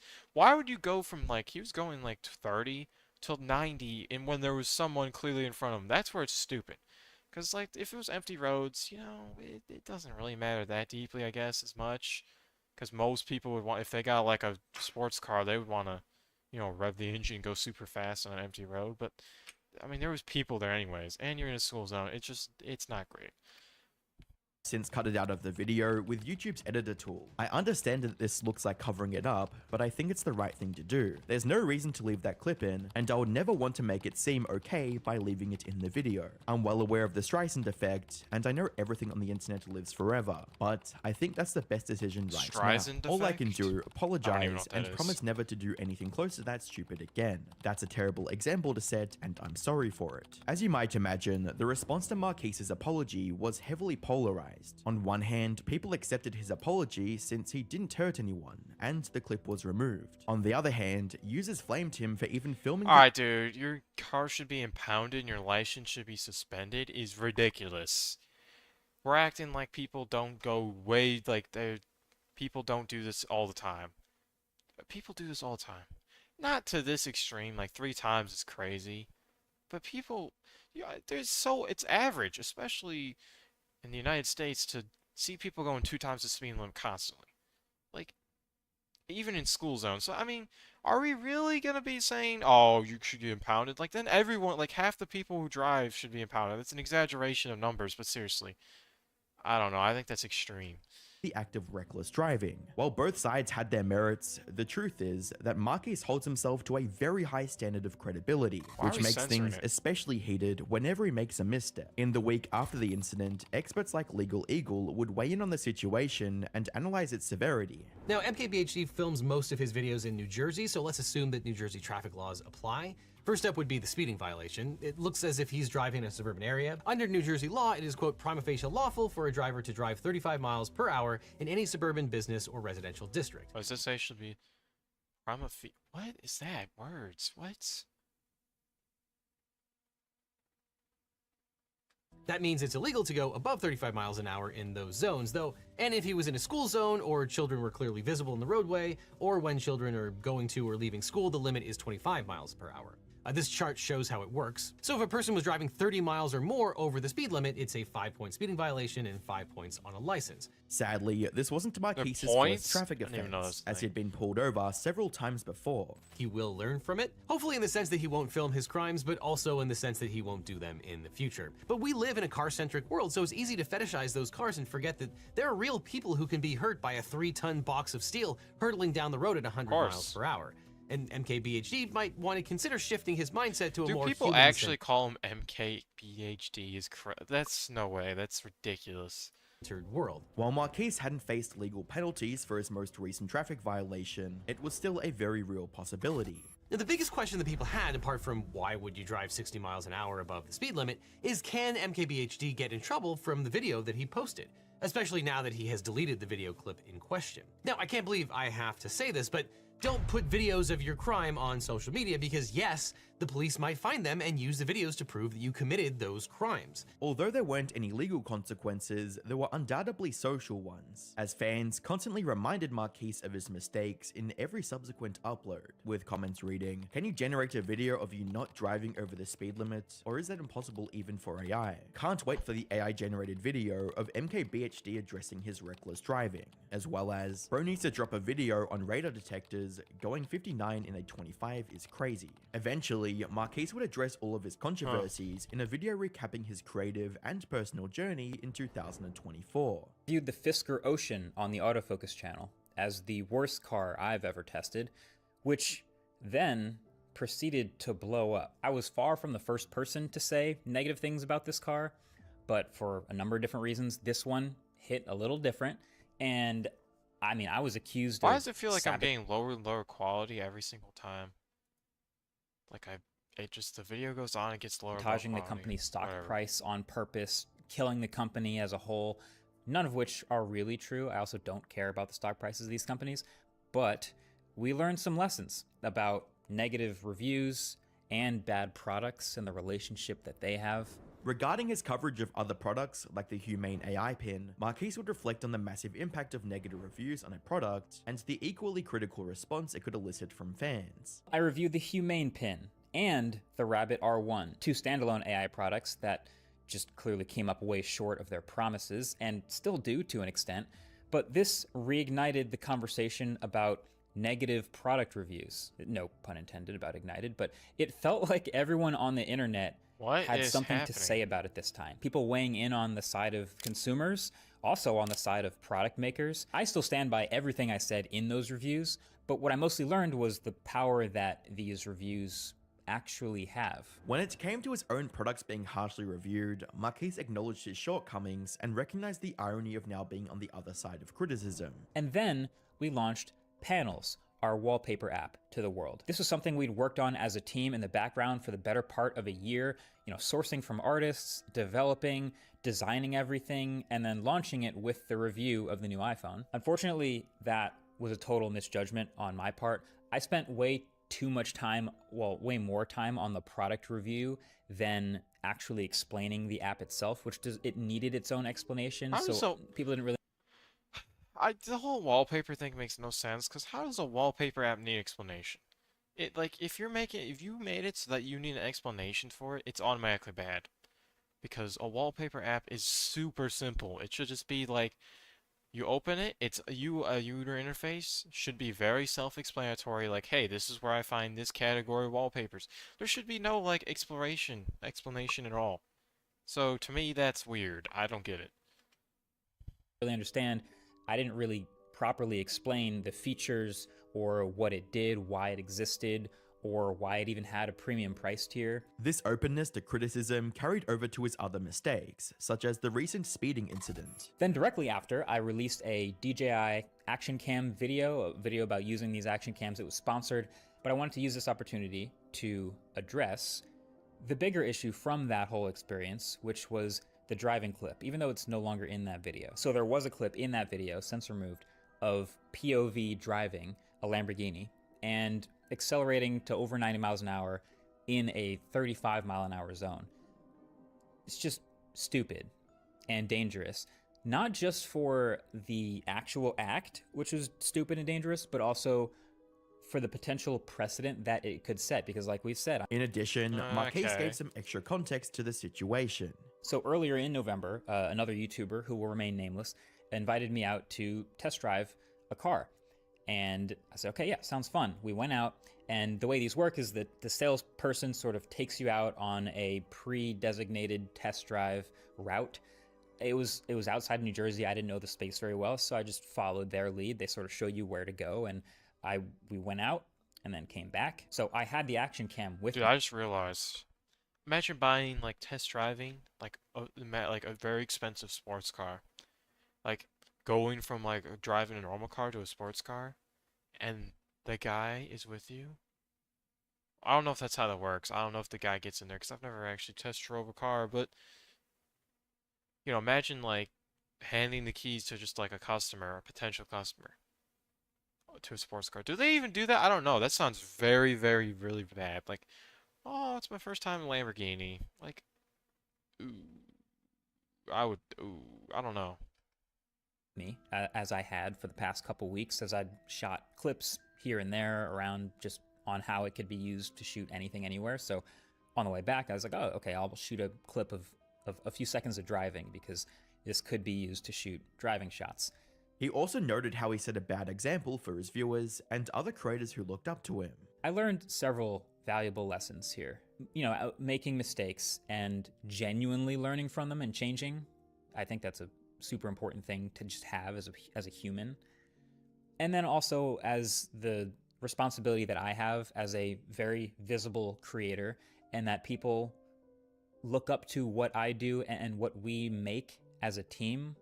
So clearly everything deserves an extra layer of diligence. At the end of the video, Marquise recognized the privilege and responsibility that came with running such a large channel. So 2024 was a crazy year, and I learned a lot of lessons. And I think what's maybe the most interesting is the one main lesson kind of came from both Ultimate Frisbee and Wait, what? this stuff here on YouTube, which is, and I had a coach say this and I never forget it, that pressure is a privilege. You don't necessarily get Yeah, to wait. First off, what was that? Why is there just random, like, Frisbee effects over and the screen that this just stuff go here away on randomly? YouTube, which is, and I had a coach say this and I never forget it, that pressure is a privilege. You don't What was that? Or whatever, it doesn't matter. necessarily get to make something and create something new and send it out to the internet and have anybody care about it.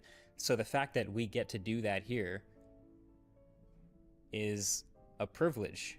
And I don't want to forget What the hell were you looking at? Why did you leave that in the video?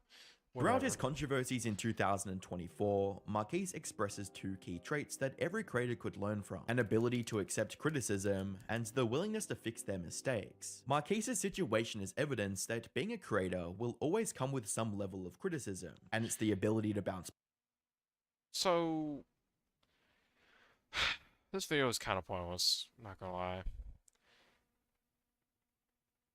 Because, I'm not gonna lie, I don't really feel like his audience, I mean, first off, when we saw his views, well, we can look at his views in a bit. My thing is really just like, I don't really see anything that was so awful that he deserves, like, his career's over. That's just me. Like, I don't know. I thought I'd go out this be like, oh, I hate this person. Oh, he did something horrible. I came out this gone. People are really stupid. Let's see what the comments did. When did we, as a society, become okay with incomplete products as long as they promise to finish them later? Exactly, bro. And that's what pisses me off the most. Is that so many people are just so okay with it that they don't realize that that is just horrible. Horrible.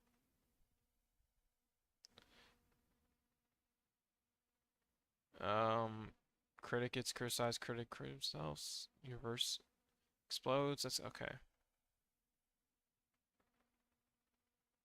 A company going out of business because they made a bad product is a great thing. A huge reviewer has responsibly twist that knife as deep as possible so customers don't get scammed.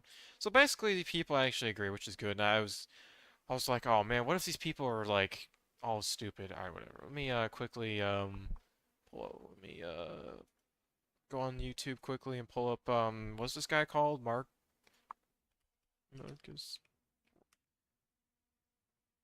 Brownlee, I think it's called. Yeah. Alright. So, videos? 3.2 mil, 5.5 mil, 2.5. Yeah, so, if I remember correctly, the whole driving incident happened. Okay, yeah, so, let's see. I don't know when the driving incident happened. I mean, the reality is he literally got 5.5 million views literally after all the incidents. So to me, it's like the best way to see if an audience still messes with you at all and actually cares about the problems you have is do the views drop off by more than 90% or 80%? They clearly don't. I mean, he's consistently raking in like 3 million to like 8 million views. Oh, he gave a commencement speech? Honestly, this guy seems pretty nice. I just don't want to get recommended, so I'm going to click off this before I get recommended his channel because I don't really like watching tech reviewers. I think they're boring. And I'm not, like, buying tech enough to care. So there you go. I don't know. That was a good video, though. Alright, now we're here. The meat and potato. Grilled cheese? Okay. Elon Musk pathetic meltdown. Oh, dude. Okay. I'm not even surprised. Oh, yeah, that reminds me. So apparently Elon Musk got exposed for, like, not being the best at, what was it, Dota 2 or something? No, I remember I just heard a clip of him in a podcast claiming, like, I'm the best player in Dota 2, bro. I'm, like, #1 in the game, in the world. I was like, there's no way this guy is that good. And then apparently got exposed for not being good at the game at all. Which is not surprising considering he had one of the worst Elden Ring builds of all time. Anyways, that's off topic. Is the YouTube algorithm really broken? Oh yeah, and the thumbnail said 2025 in it. This was released today, so I'm very excited to see what this is all about. Because, is it broken? It's a good conversation to have, because I'm not gonna lie, everyone says like, oh, YouTube back like 10 years ago, bro, was just different, bro. It was just better. I personally don't think the algorithm got worse necessarily, but more it's just that people started everything started feeling more and more the same, and less personality was in things. Like if you look at gaming, for example, you look back 10 years ago, Let's Plays where the personality shined was like trending, and now it's all like get rid of the personality and more about the edits and the memes, and is it like just like is it fast paced? Which I'm just saying like when everything's trying to copy each other, people are trying to do the same thing for views. You got like it's just the point is basically all the videos feel the same. Like if you go down the oh, what's it called? The video essay route. Like a lot of the video essays you watch are all feel the same because there's so many video essays that talk about like this creator fell off, this creator fell off, and there's so many channels that do it. It's like, oh my God. And the thing about the algorithm is it just recommends things based off of you last watched. So then you get spammed with this. Also, wait a second. Well, see, now I'm looking at my recommend on the side. I'm starting to go, what is happening?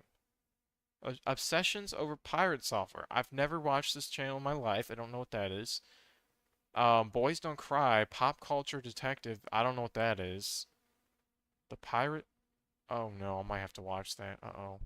I'll watch that off camera. The pirate software situation is sad. That's not good. I kind of like pirate software, but the point is like, look at this recommended. It's very, diverse. Huh. I don't know. Some of these are weird. Oh, hey, my stream's right there. Huh, okay. Anyways, I'm distracted. Let's get started with the video.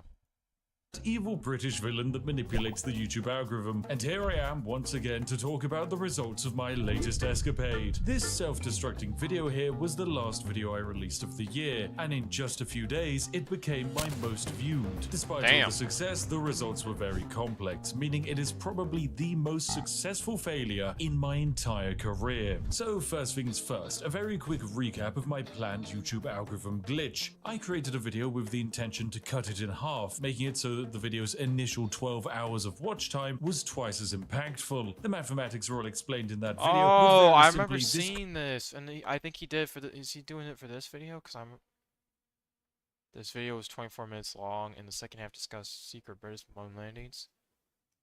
Oh, okay. Oh, that's actually very interesting. So he's trying to break the algorithm. Oh, wow. Because if someone watches a 24-minute video, right, in full, and then you make it half, in theory, you get 200% watch hours, or 200% more watch time on the video than if someone watched the full video.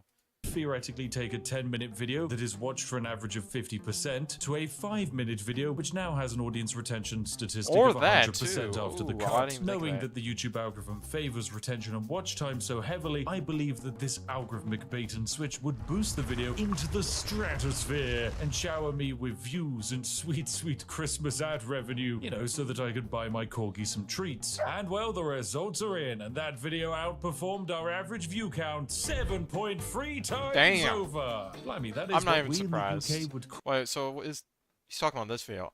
I mean, look at this video, bro. Operation Break YouTube. This video will self-destruct. I mean, I watched a little bit of it clearly. I don't remember if I've watched it fully, but the point is like, look at my recommend. Everything right here, right? And then look at this. Like, that stands out. Like, that's obviously gonna get so many views. Like, dude, that's no wonder why it's the most viewed thing. Like, if I guarantee most people who saw that are like, oh my god, I need to click on this right now. an unprecedented triumph. On top of that, it has also so far gained me 60,000 subscribers Oh and my god. £8,000 to spend on Yorkshire tea Oh and my gravy god. bones. And despite all of that, and this video Wait, being what? 4 million views and you get 8,000, hold on, pounds to USA dollar. So let's type in, oh, let me put this on here. So we'll do 8,000, what, 300? It's 8,443, okay. That's, oh my god, that's $10,000. Wow, you make a lot more money off of YouTube than I thought. Why can't I, what is going on here? Oh. Okay, stop. I thought that,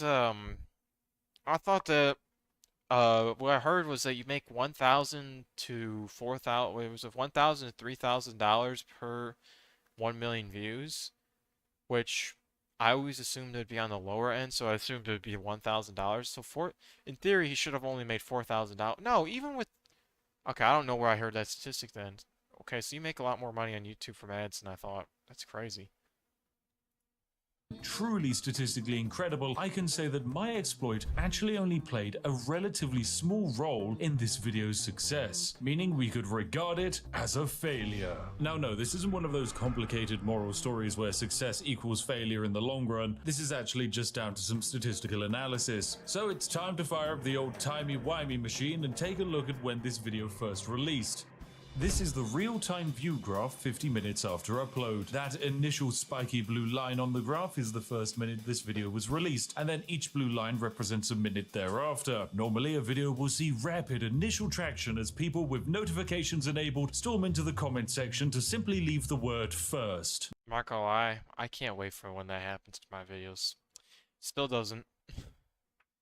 Dude, like, I'm lucky to get like 5 views in the first like 5 hours. Like, dude, it's usually most of the times in my experience with YouTube, bro, like I just randomly get a ton of views, like usually overnight or like in the middle of the day, just randomly, and usually it's like a day or two after I release the video, sometimes 3 days. So that's why I don't understand the algorithm. I don't know, people saying they understand the algorithm, like explain that to me, please. My, how incredible. After that initial traction, most videos see a gradual decline of viewership. However, this video graph does not decrease. It instead begins to exponentially increase. Oh, wow. Within the first hour, 112,000 people had viewed the video, a little Wow. over 2 times than the normal for my channel. But this video has turned into a snowball. And you can see here, a little after the 1 hour mark, the average views per minute is around 2,500. It's very impressive, but completely unsustainable in the long term when you're you're looking at normal YouTube videos. However, just 5 hours later, YouTube steps up the promotion of the video again. Now we're up to 4,000 views per minute consistently. This is absurd. By far, the video is already on track to be an insane success, but here's the thing. I haven't cut the video in half yet. The planned exploit I have is not currently active, and yet this video is doing absurdly well. It's already one of my best videos. So naturally, you're sat there with a nice warm cup of tea, wondering why on earth that's the case. Scarcity, spectacle, SEO, and Christmas, which can be abbreviated to the handy acronym of SCA. So whilst we do need to analyze the success of the plan, most of this video's success and 2.4 million of its views came from before the exploit actually started. So let's break it down. Scarcity came from the fact that people who read the title and thumbnail rushed to watch the video rather than— He changed the thumbnail? Oh my god, he actually, wow, that's actually dedication right there. Nah, yeah, no, it's true. When people have they know that there's like a limit or how to amount of time that they have to like either watch something or get something or access something, they're more likely to go and do that thing, right? You look at the battle pass system for Fortnite, and that's why battle passes work, especially in Fortnite, because you know that once that battle pass is over, you can never access get the tier 100 skin ever again. And that's why like with Fortnite though, they actually hold that to be true because they never released the Black Knight ever, and it's been how many years? Like, well, I don't know, but a lot of years, and Black Knight's not been released. My point being is like, people now are more likely to buy the battle pass if it has a good skin because they know that they'll never be able to access it if they don't buy it and get it now. And that's how they get more people to stay on the game, by the way, the battle pass method. But when it comes to here, I mean, it makes sense. And people know that, hey, this video is not going to be the same in a couple hours. So if I wait till later, then guess what? I'm going to have to miss out on what there was. Put it off for later. The implied fact that you might be missing out on this video also attracts new viewers, but the main benefit is that for regular viewers of the channel, they chose to watch this video as soon as possible. This helps start the snowball effect, as the change in viewer behavior makes it statistically look like a viral video. So YouTube does its thing and pushes out more impressions to viewers, once again increasing the snowball. Spectacle is our next advantage. Basically, as this video became more viral, more viewers are likely to select it simply because of the higher view count. This is kind of the advantage of being a more established creator. But hey, it actually works. If you see two videos that are 2 hours old, both covering the same topic, and one has 100,000 views and one has 1 million, chances are you're going to go for the one with 1 million. Do people actually do that? Oh my god, why can't I pause? But it's a— Stop. Do people actually do that? I used to do that, but then I started realizing that it's more about quality, so whichever one looks better and hooks me faster, it's usually one I'll stick to. I don't know. I find that a lot of videos, by the way, that have millions of views tend to be very, very bland. I don't know, especially in gaming, bro. Like, you'll find like, oh, I did 100 days, and it's got like, of this game, or oh, I did this challenge in this game and has a couple million views, sometimes like 11 million views. You click on it, it's super bland and boring and uninspired, and it's like, oh. But then you look at the comments, everyone's like, oh, it's so great. You're like, what? I don't know, maybe that's just me. I don't know. I guess it's just me, who knows?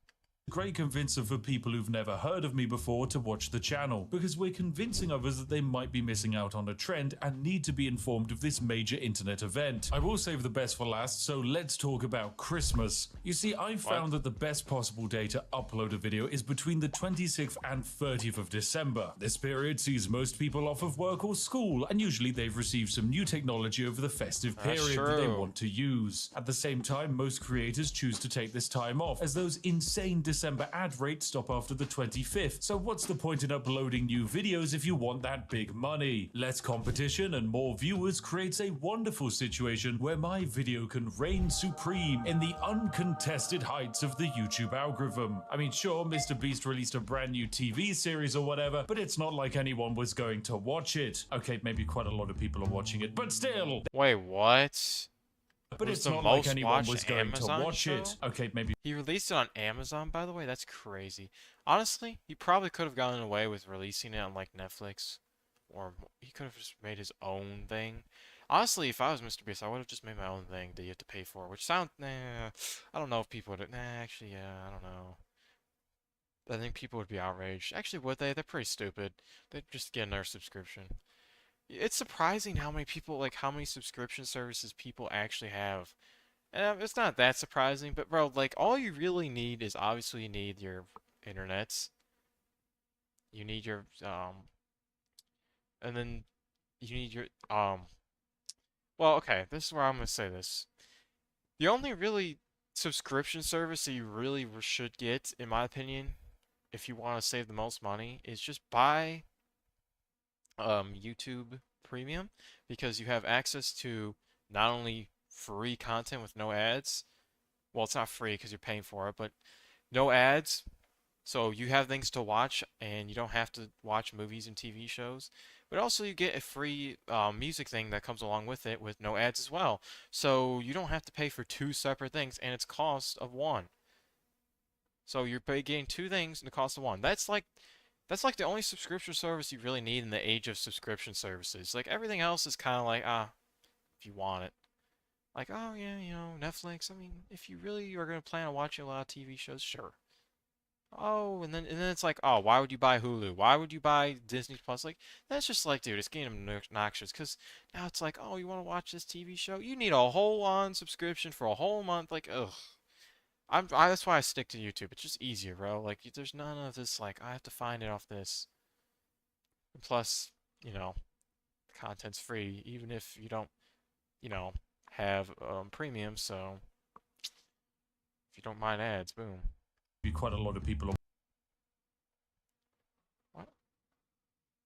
I didn't even notice the comment. I'm a watching moron. it, but That's crazy. still, there's room for me, damn it. Okay, and finally, the big one. SEO, otherwise known as search engine optimization. This is a tool that various algorithms use to work out how to recommend content and what content to recommend to people. There are two parts of how we exploited this one, but one of them's a bit simpler, so let's start with that. So firstly, as a result of me saying I would cut the video in half and that I would never be publishing the second half of the video again, there was a massive rush of other creators to download and then re-upload my work online to YouTube. They would then title the re-upload something like The Spiffing Brit Secret Video. This happened hundreds of times, and I received thousands of messages from you, the viewers, making me aware of this glorious copyright theft. However, this was all part of my plan. You see, at the same time, thousands of people then began to start searching for the missing part of my video. They would do so by searching for my username. The end result is an absurd Google trend graph where we can see a huge demand to search for my channel and my content. Dude, YouTube this guy's a then sees genius. this trend and starts promoting the video and my channel accordingly, because suddenly I seem to be the talk of the internet town. The result is over 1 million additional views on my backlog of content. It turns out if you watch a YouTube exploit video, you will eventually get recommended me beating Skyrim using a fork and that time that I committed financial crimes on the Steam marketplace. This system of manipulating Google Trends, however, is rather common. Quite regularly, creators will deliberately fake drama or say something outrageous just to make themselves relevant in the search feed again. So yes, it can indeed be exploited. But the main thing I noticed was that our search engine optimization came as a consequence of my request for you all to comment trending terms in the comment section. Yes, it would seem that after a deep amount of analysis and conferring with some YouTube boffins, there is a statistical advantage of having hundreds of thousands of people scream Hawk Tour in unison in a comment section shortly after news outlets uncovered it being mostly a crypto scam. What ended up happening was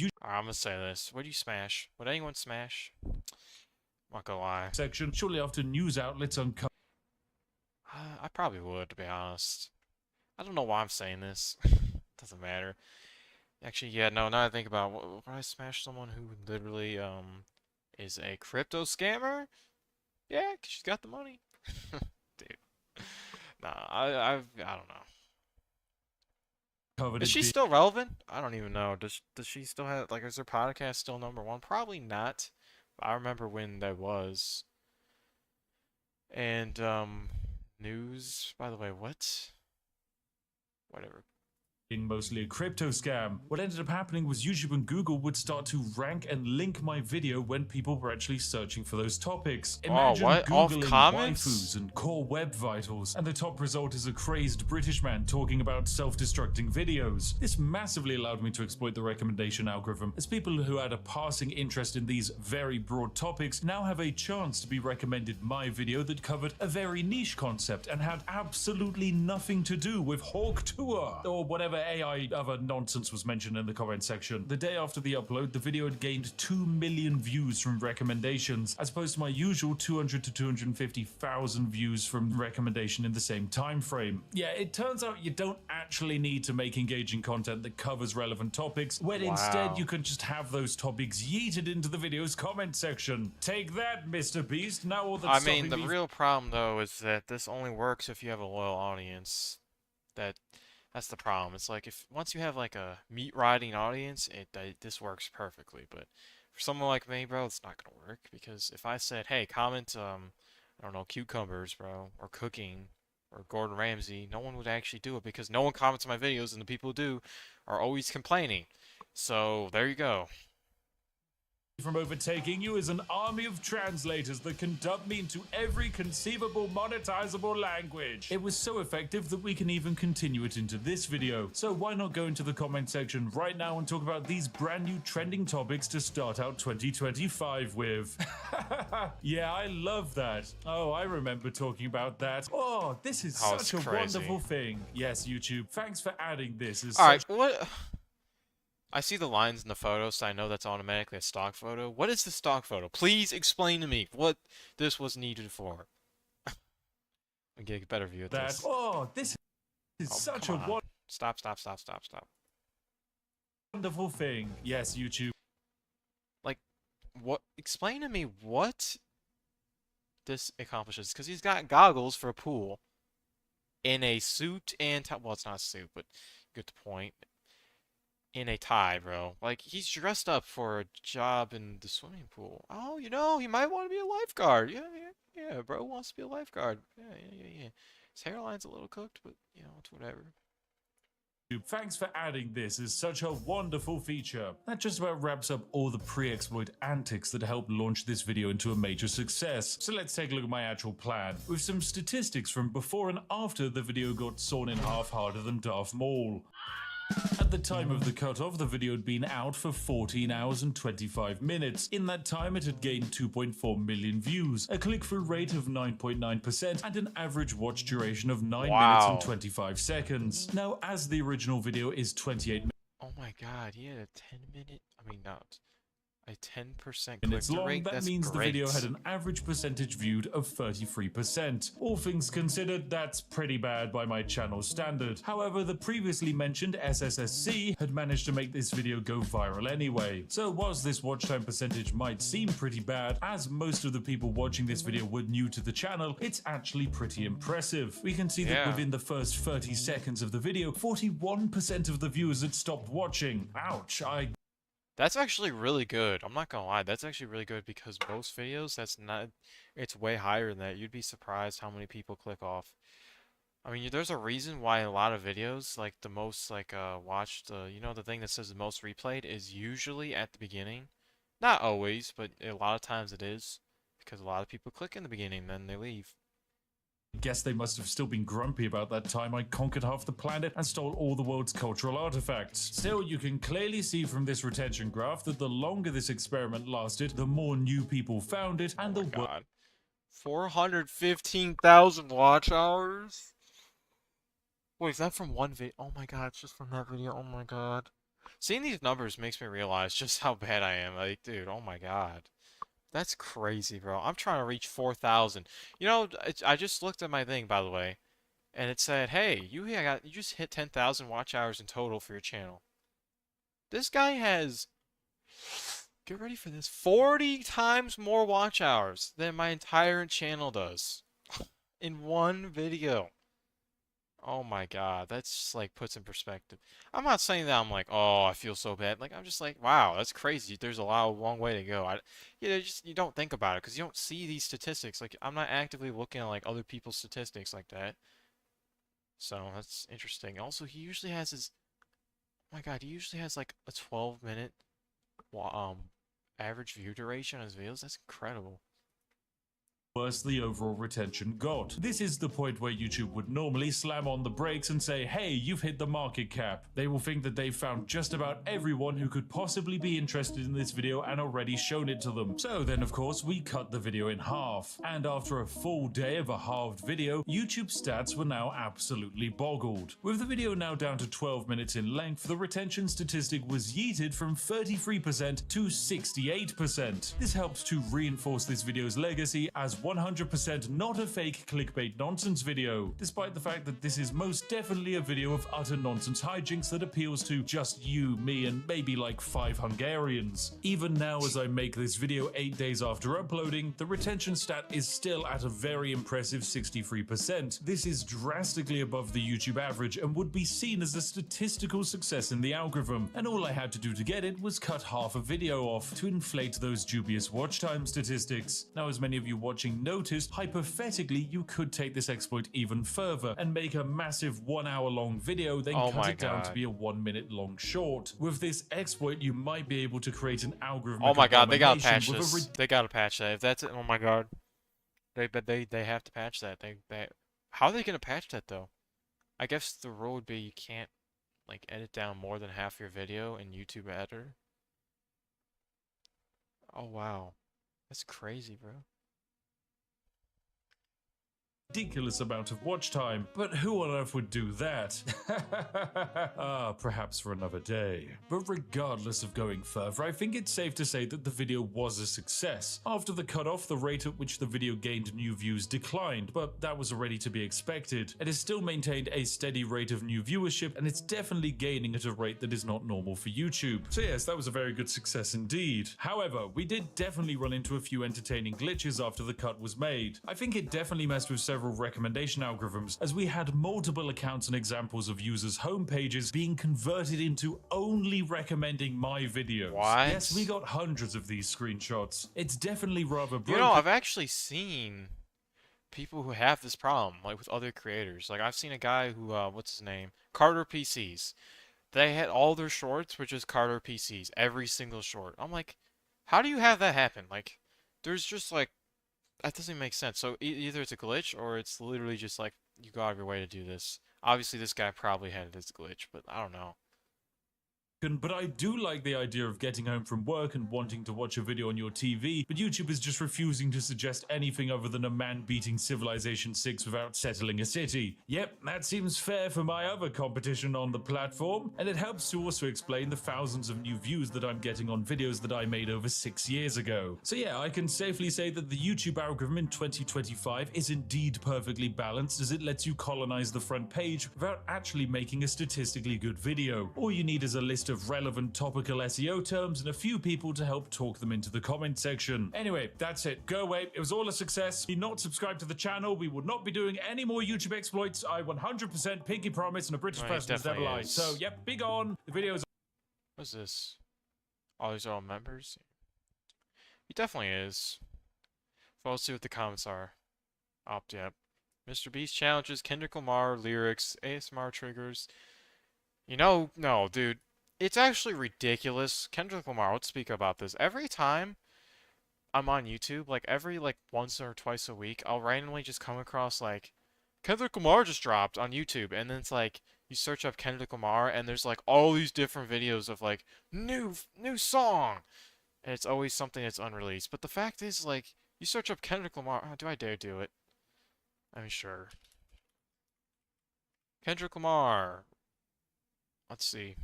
We can. Surprisingly. Well, surprisingly. Never mind. Wow, that got 1 billion views, by the way. That's crazy. Yeah, never mind, I guess. Guess I'm wrong. Oh my god, I'm just, yeah, okay. Am I the only one who thinks that, Playboy Cardi is, I'm just gonna say something completely ridiculous. Playboy Cardi to me is literally the devil. When I see him, I'm just like, dude, this guy is satanic. I don't know why people like, obviously his music's okay at best, but like, just the way he dresses, it just like, oh yeah, no, he's definitely in a cult or something. I don't know. Also, you know what I realized is like, if you look at this, you look at old music videos, and you'll see that almost any like music video from back like that was made back in the day, like 2000s, late 2000s, early 2000s, you know, 1990s, right? Always has dirty in it because back in the day, this is an interesting conversation to have. Like back in the day in music, it's like if you had like swear words and stuff, it was like people would freak out about it. That's why it's so weird. That's why Eminem's like music is so weird to listen to in the modern day because when you look at his old stuff, it's like him trying to be offensive and it just comes across as weird. And then you realize like back in the day when he did that, everyone was talking about him being like, "Oh my God." I just thought it was interesting because it's like we just live in such a different time where it doesn't matter. What by the way, what video was I watching? Wait, did I? Oh, Ah, there we hello. go. No, but no, this guy's crazy, bro. I mean, he could literally milk this for a couple like more videos if he really wanted to and just get a ton of views. I mean, he's already got like what is that? 375,000 views in 9 hours. Pretty good, pretty good. Let's see what our comments say. SpaceX launch, save TikTok from getting banned, teleport as soon as saw. Hawk to a Nintendo Switch 2. Oh my god. PS6. Oh my god. Sydney Sweeting is crazy. Oh my god, dude. That's just like ridiculous. Oh my god. You're not crazy. Everyone's falling off. Ooh, I kind of want to watch that, but I think it's. Do I watch that? I don't know. I guess I will.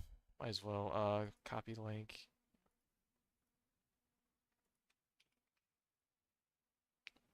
In front of you are 5. I mean, do I? I mean, I don't know. Ooh, I could watch the. Okay, no, I don't know. I don't know if I want to do a fourth reaction. Well, okay. You know what? Let's just screw it. Let's do this one. Why not? You're not crazy. Everyone's falling off. My thing is I'm assuming it's gonna pertain to rap because this guy makes rap videos usually. That Lil Nas X fell off the horse. Oh my God, you're right. By the way, that comment's right. I stopped reading the comments. I always have a habit of doing that. I'm gonna start off by saying that everyone's falling off. I don't think so necessarily. Ooh, actually. Ooh, now that I think about it, yeah, they're kind of right though. Because like if you look at like basically any big name in the last like that was I shouldn't say that, but a lot of big names, especially in rap, are gone. Oh, let's see. Artists. 1 year ago, they were all extremely popular and successful. But fast forward to today, and you would see their careers. When was this made? When was this made? 2 days ago? Oh. Okay, so last year, 2024. This We'll is see, weird. this is true. And even weirder is the fact that each of them destroyed their career in a different way. For example, Ice Spice. People liked her. They thought her music was entertaining. I'm not gonna lie, Ice Spice is. I don't get it. I don't understand it. I don't understand why anyone liked her. The same with Sexy Red, bro. Oh my god, those two are just. They're kind of equivalent. That's arguably Sexy Red's worse. But I work at I work at a banquet hall, right? So I see people's weddings, and do you know how often Sexy Red is played, and then every single girl there just dances on the dance floor, like singing every word for word, and then starting twerking? It's so common, bro. It's like, bro, you're at a wedding, like, it's just crazy. So I mean, I can't really say Sexy Red. I just don't get the appeal. That's my point. All right, well, anyways, I almost want to say Ice Spice is not relevant, because obviously her like her music has not really. I don't think she's had like a huge hit in the last year or so. That being said, she was in Fortnite, which you have to be pretty relevant to be in Fortnite, I'm not gonna lie. They don't just put anyone in Fortnite, so. I mean, she literally had a concert in Fortnite, bro.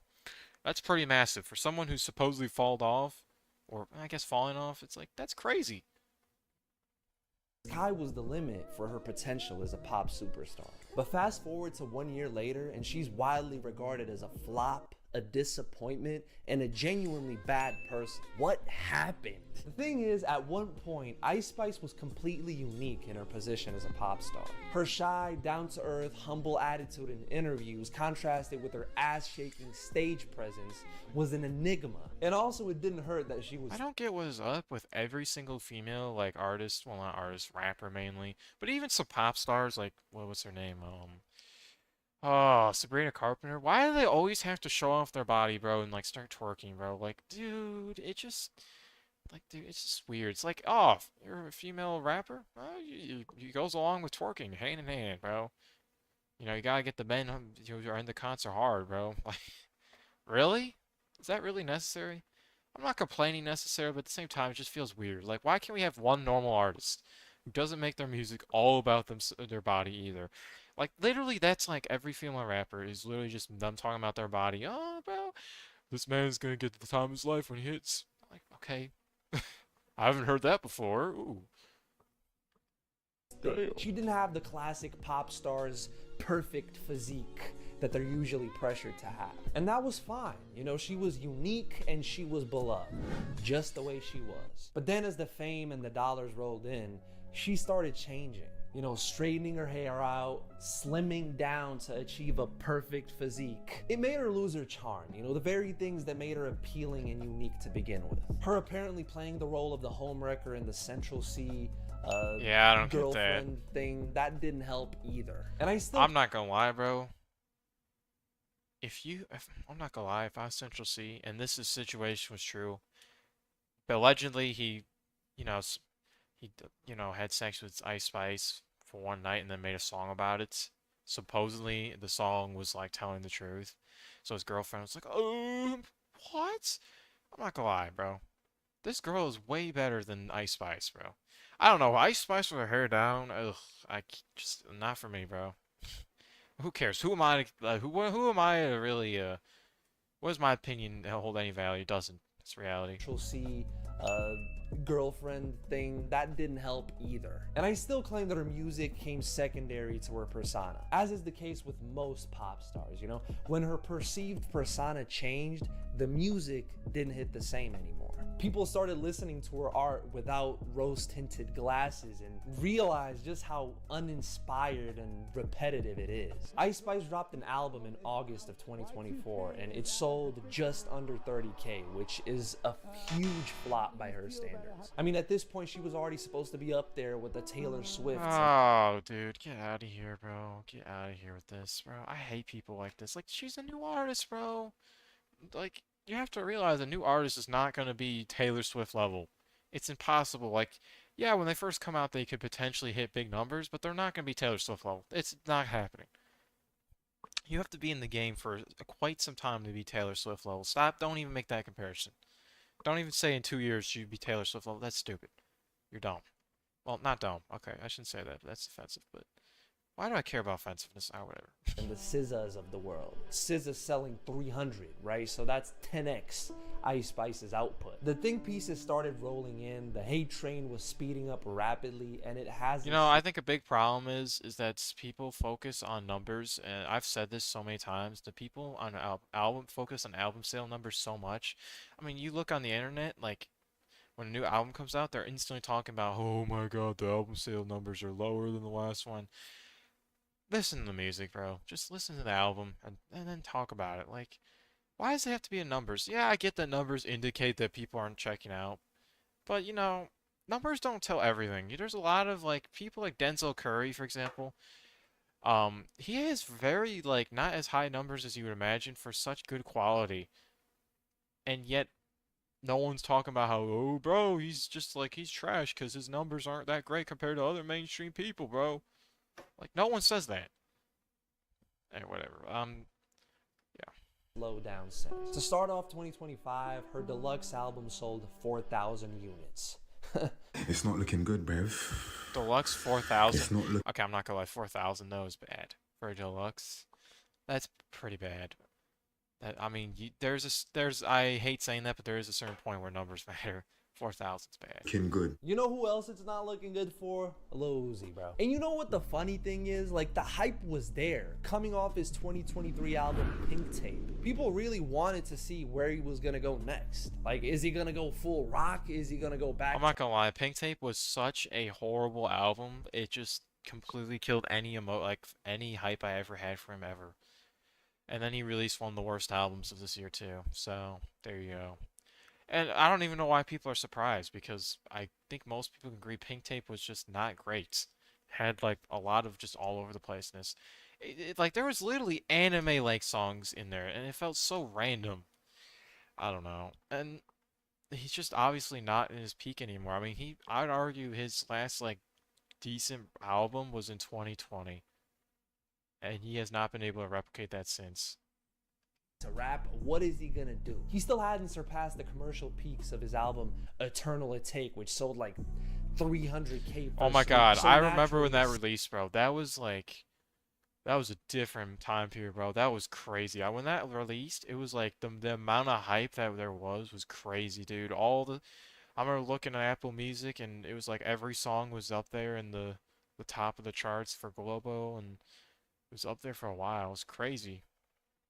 Sequel was in order. Dropping November 1st with no singles, Eternal It Take 2 was destined to be a failure. Bro, this album was so ass, people actually coined the term nitrous raps just to like explain how somebody could make music this bad. Like, you have to be on drugs. There's no other valid explanation. This whole album was a boring, outdated brain fart. Hey, this shit would have went crazy if it was 2018. Unfortunately, in 2024, outdated melodic trap is not the wave. Not long after, seeing all the fans concerned for his well-being, Uzi publicly announced that he was finally off the nitrous. But even still, Wait. That is a thing?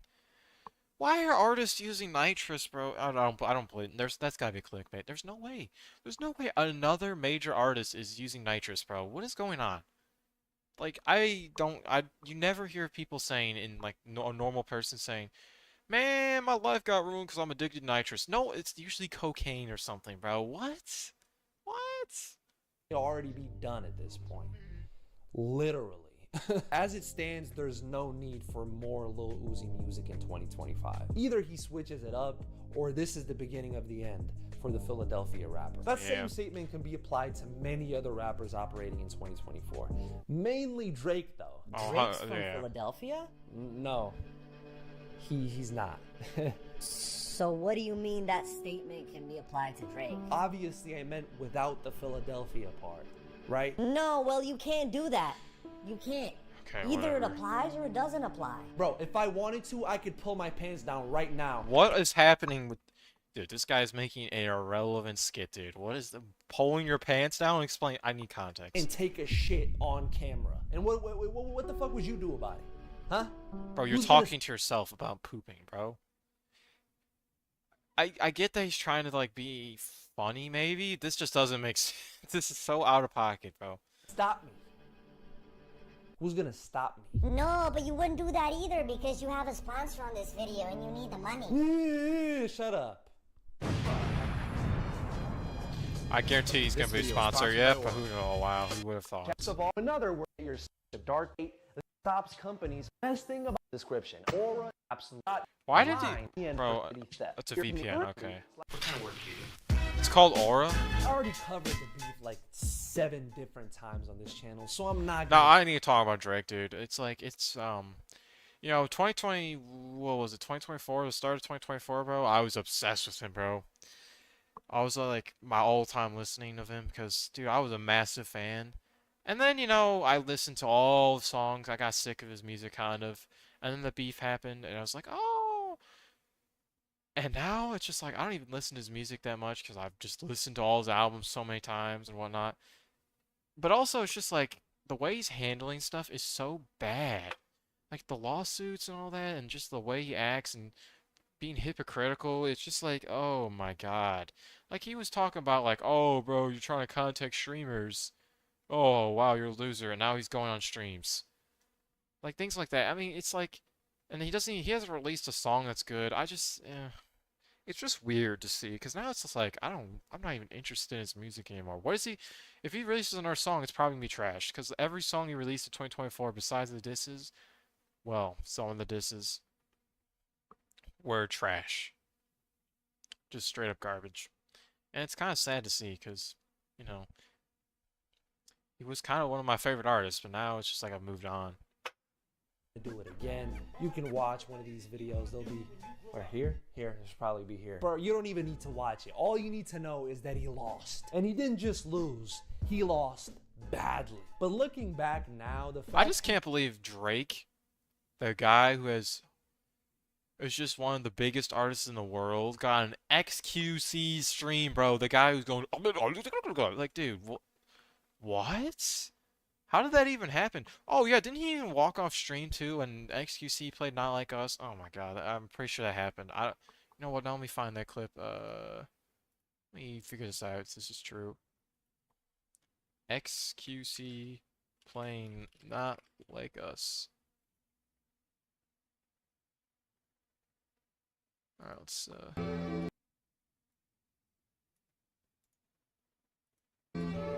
I mean, true. Chat, true? Where's Drake in this thing? We can play music roulette. Anything could play, you know? Okay, yeah. You guys do this and everything? All good? Oh my god, this is crazy. Why is XQC relaxing to himself? Whatever.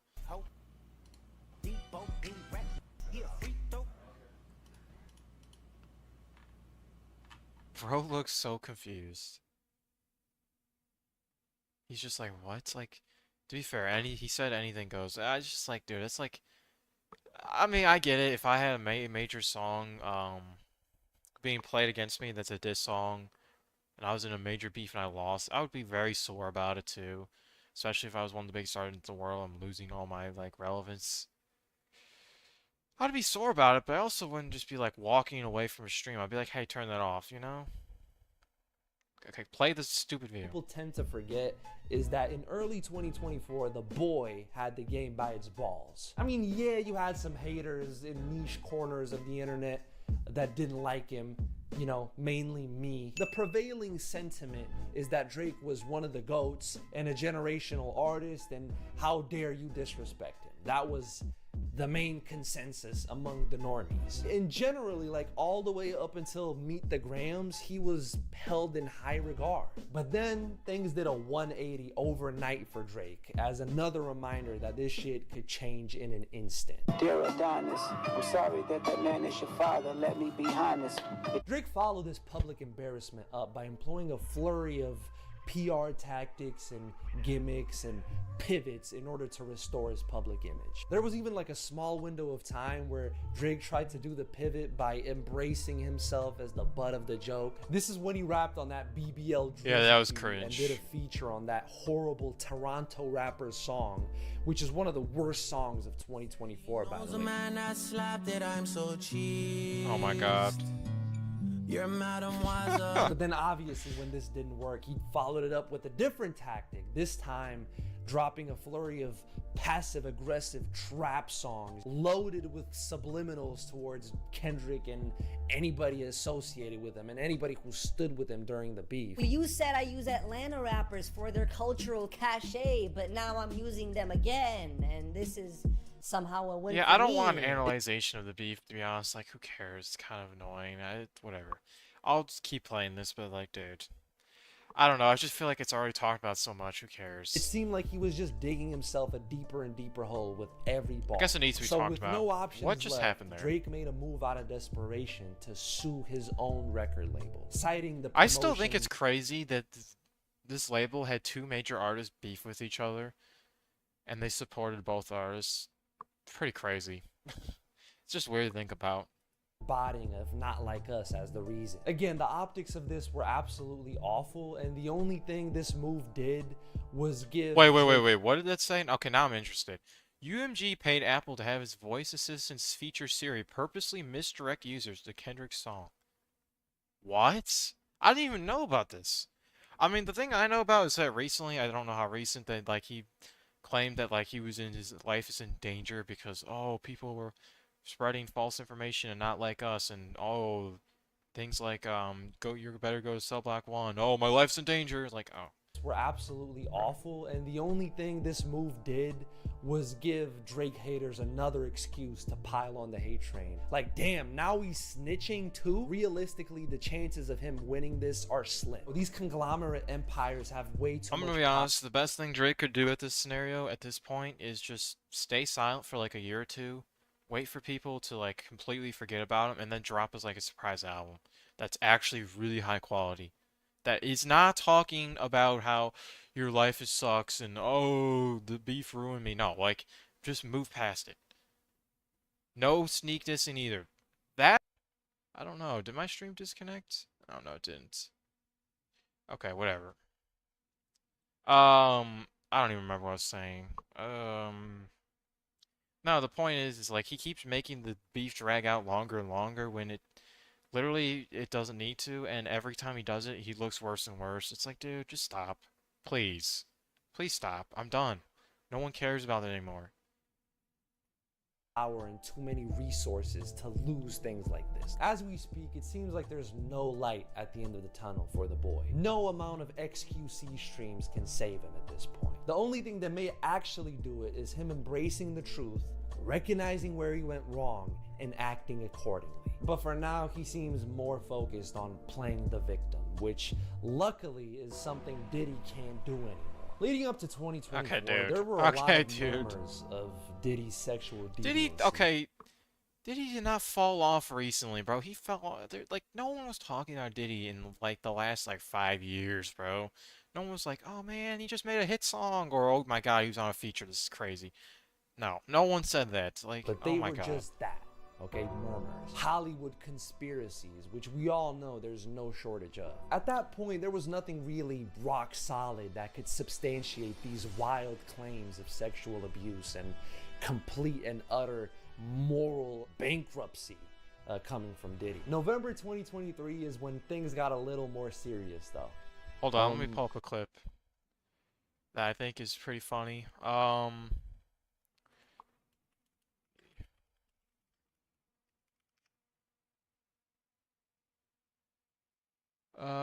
Can I find it?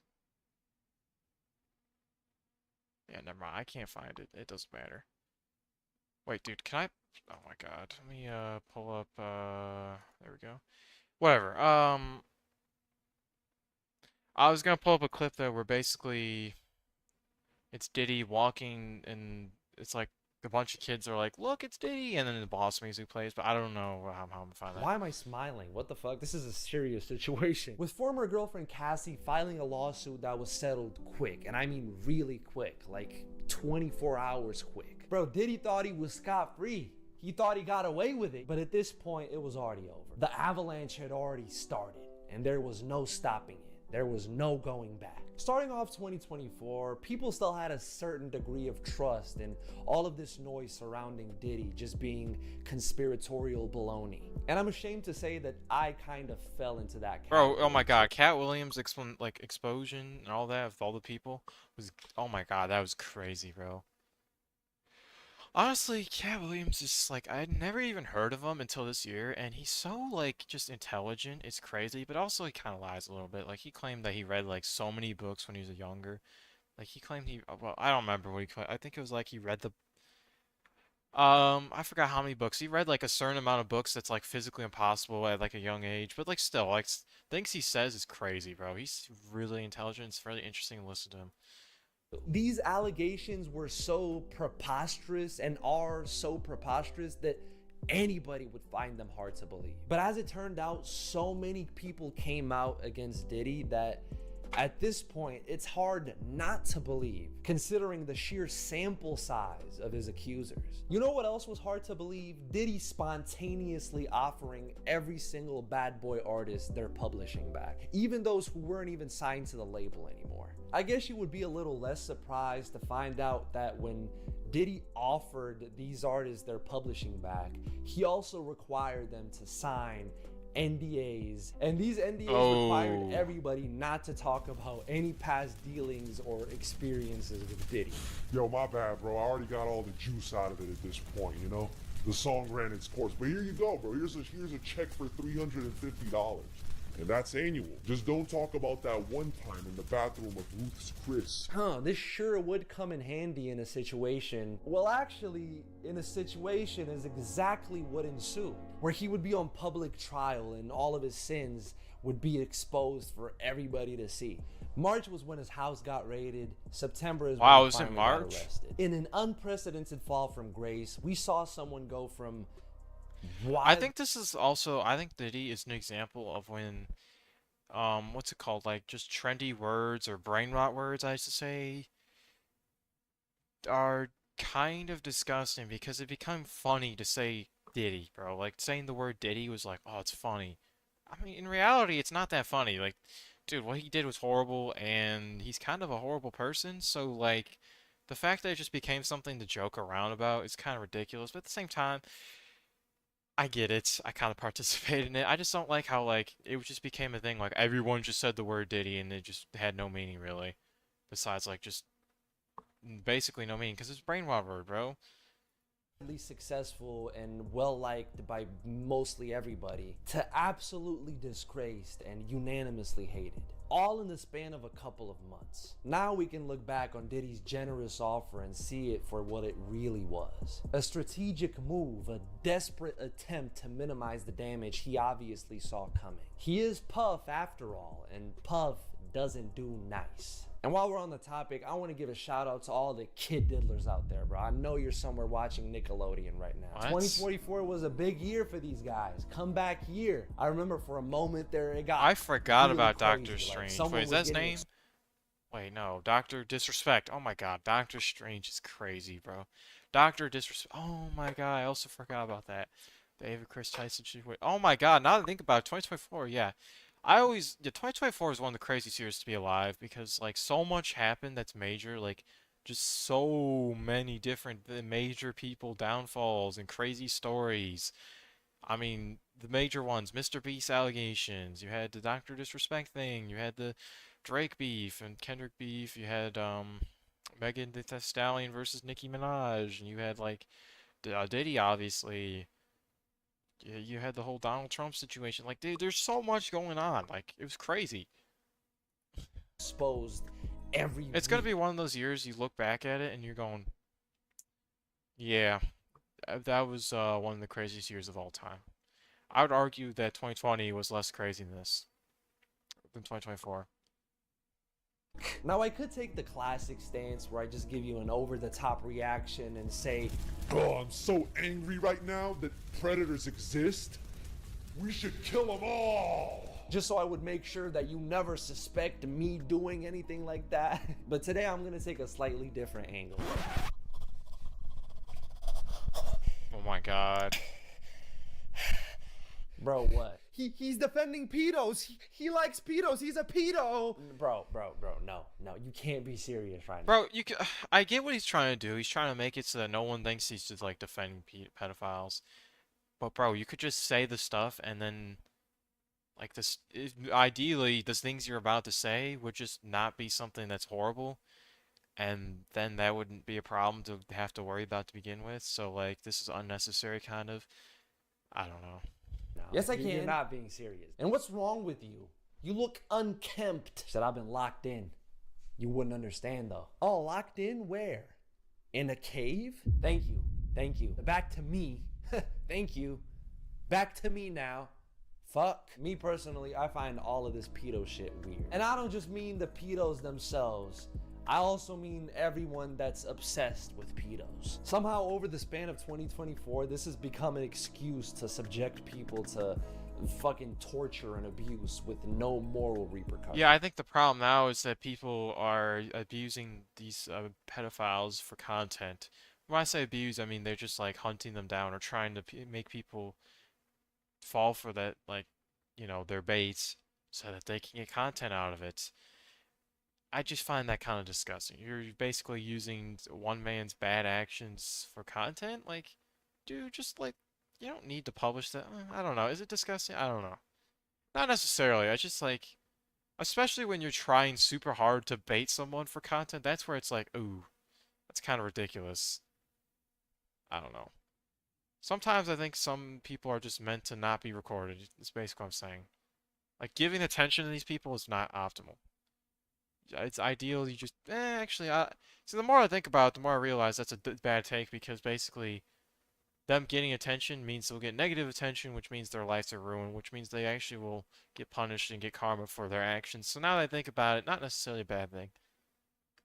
Then film it and feed the demand of those just as sick as the But what am I Predators. watching? Like, you wouldn't believe it. There's entire shows now dedicated to doing just this. Vitaly pisses and shits in Predator's mouth, and then he cuts his dick off and feeds it to him with a side of knuckle sandwich. Can we What all is happening? relax a little bit? Just a Wait, little bit. but this is not even though. what Just the video is about, bro. Like, what?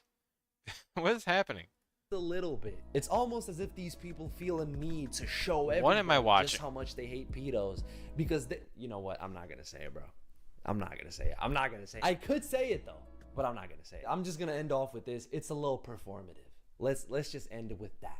But there is nothing more performative than the hate vultures. Oh my god. And I'm dying on this hill. So usually the way it goes is Kanye makes some insensitive remarks, makes everybody angry. They declare they're finally done with him and his ignorance. But then he drops the music, and it's so good that it kind of makes up for all the bullshit. And then people forgive and forget. That's kind of the cycle we've seen repeat over and over again. But this year, something different happened. After dropping the long-awaited Vultures 1, the reaction showed that people were not gonna let Kanye slide that easily this time. He had officially crossed the line that shouldn't have been crossed. And it was now affecting the way in which the people were interacting with his art. Even though I feel like the fans themselves initially enjoyed the music, like their reactions were mainly positive. But the way in which the media... Well, then, okay, but let's not forget Vultures 2. I know he's going to talk about it, but bro, Vultures 2 is some of the worst music I've ever heard. I don't think there was a single song where I actually said, this is going on my playlist. That's, yeah. No, it's, and then the whole nitrous situation, oh my god. Cat Williams said it best. Basically, we let a man who has mental illness continue spiraling down a hill, and we just sat there and watched, and now we're shocked that he's acting mentally ill. Like, that basically sums up everything. We watched him spiral, we did nothing. As a community, as listeners. And granted, yes, it was his decision in private to not take his medicine, but still, you know, if enough people pushed him and, like, kept on egging him, I feel like there was potential to do something. Or even people in his personal life, you know, like, forced him to get, like, a doctor at all times around him. Like, something like that. It'd be like, yeah. You know, there was definitely a possibility for a change. Way earlier in his career, by the way. And this would not be happening. But now instead, we have this. Reacted to it was completely different, with their overbearing need to radiate an aura of ethical responsibility for everybody to see. It was panned into the shadow realm. Despite it being a stellar project, bro, I'm dying on this hill. Vultures 1 is a good rap album. It's still a good album. It's a great album. It is. I wouldn't come up here and tell you some shit just because I like Kanye. Vultures 1 is a finished Kanye album. And by virtue of that, it's better than 95% of rap music. Half a year later, Yeah, I mean, to be fair, it is finished. I agree with that. I didn't listen to the full thing, to be honest. I just didn't have motivation to listen to it, mainly because Ty Dolla $ign's on there, and I'm not the biggest Ty Dolla $ign fan. So that's the big draw for me, is like, eh. Second installment of the Vulture series dropped, and this time it was actually really bad. I mean, horrible mixes, vocals that were only halfway done, unfinished songs. Like, there was actual reference tracks on here where Kanye was just mumbling out the lyrics just to fill in space, that he just said, fuck it, let's put it on there. Yeah, I think it's crazy that he delayed the album drop just to not fix some of the problems that are super obvious. Like, most of the times when you think someone's delaying an album, it's because they're trying to finalize stuff. At least for him, that's the case, right? Why did it end up so bad? Well, we know why, because Nitrous. But he also had a duo with him. He had someone else with him. So you're telling me Ty Dolla $ign was a yes man the whole time? He's just like, oh yeah, I agree. Is that what you're telling me? That's evidence that there's a problem. Like, your whole group of people around you are all yes man. who don't tell you no. And it's a common with a lot of artists where, you know, there's a bunch of yes men surrounding them, and then, you know, they just end up making trash music or don't get told, hey, this is not good, or fix this, or, you know, you could make this hook a little better. No one does that, and then they release trash, and then they're like, oh, what happened? It's just, it's so common, I feel like. Embarrassingly bad, both for Kanye and for people like me who had defended the first installment so vehemently. But we're not gonna gaslight everybody into thinking Vultures 1 and Vultures 2 are in the same category of Yeah, they're definitely absolute and not. utter ass. That couldn't be farther from the truth. Now we're at a point of unprecedented doubt towards Kanye's artistry, where the main consensus within his fan base is that their GOAT may be washed. Kanye only has one option to fix his image, and it's the same as it's always been. Good art. Let's see if he can still make it. I'm gonna be honest, if you're actually hoping for a good album, you're kind of delusional. There's no way. I don't believe he's gonna make a new album that's actually good compared to his older work at all. Just, it can't.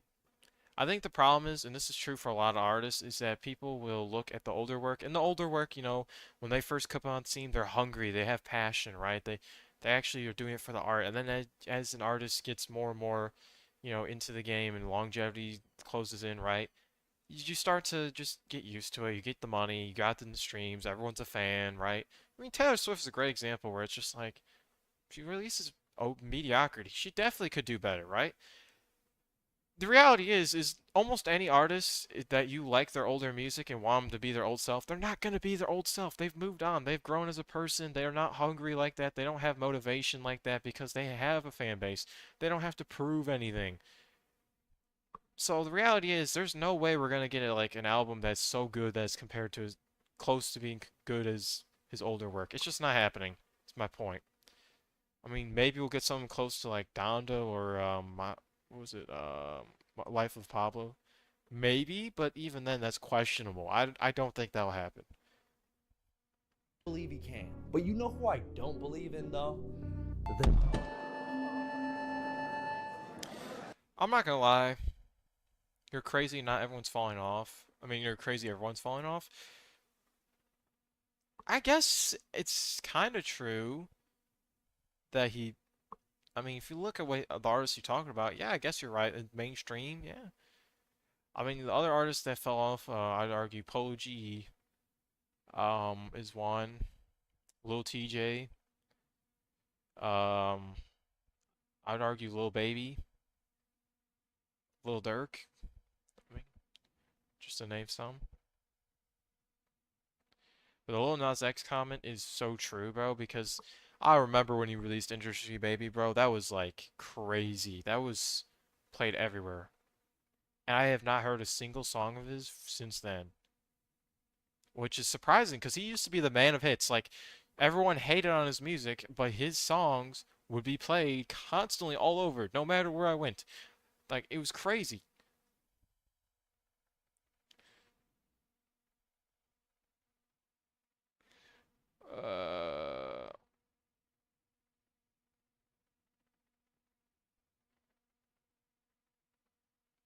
Alright, whatever. So that's it for this stream.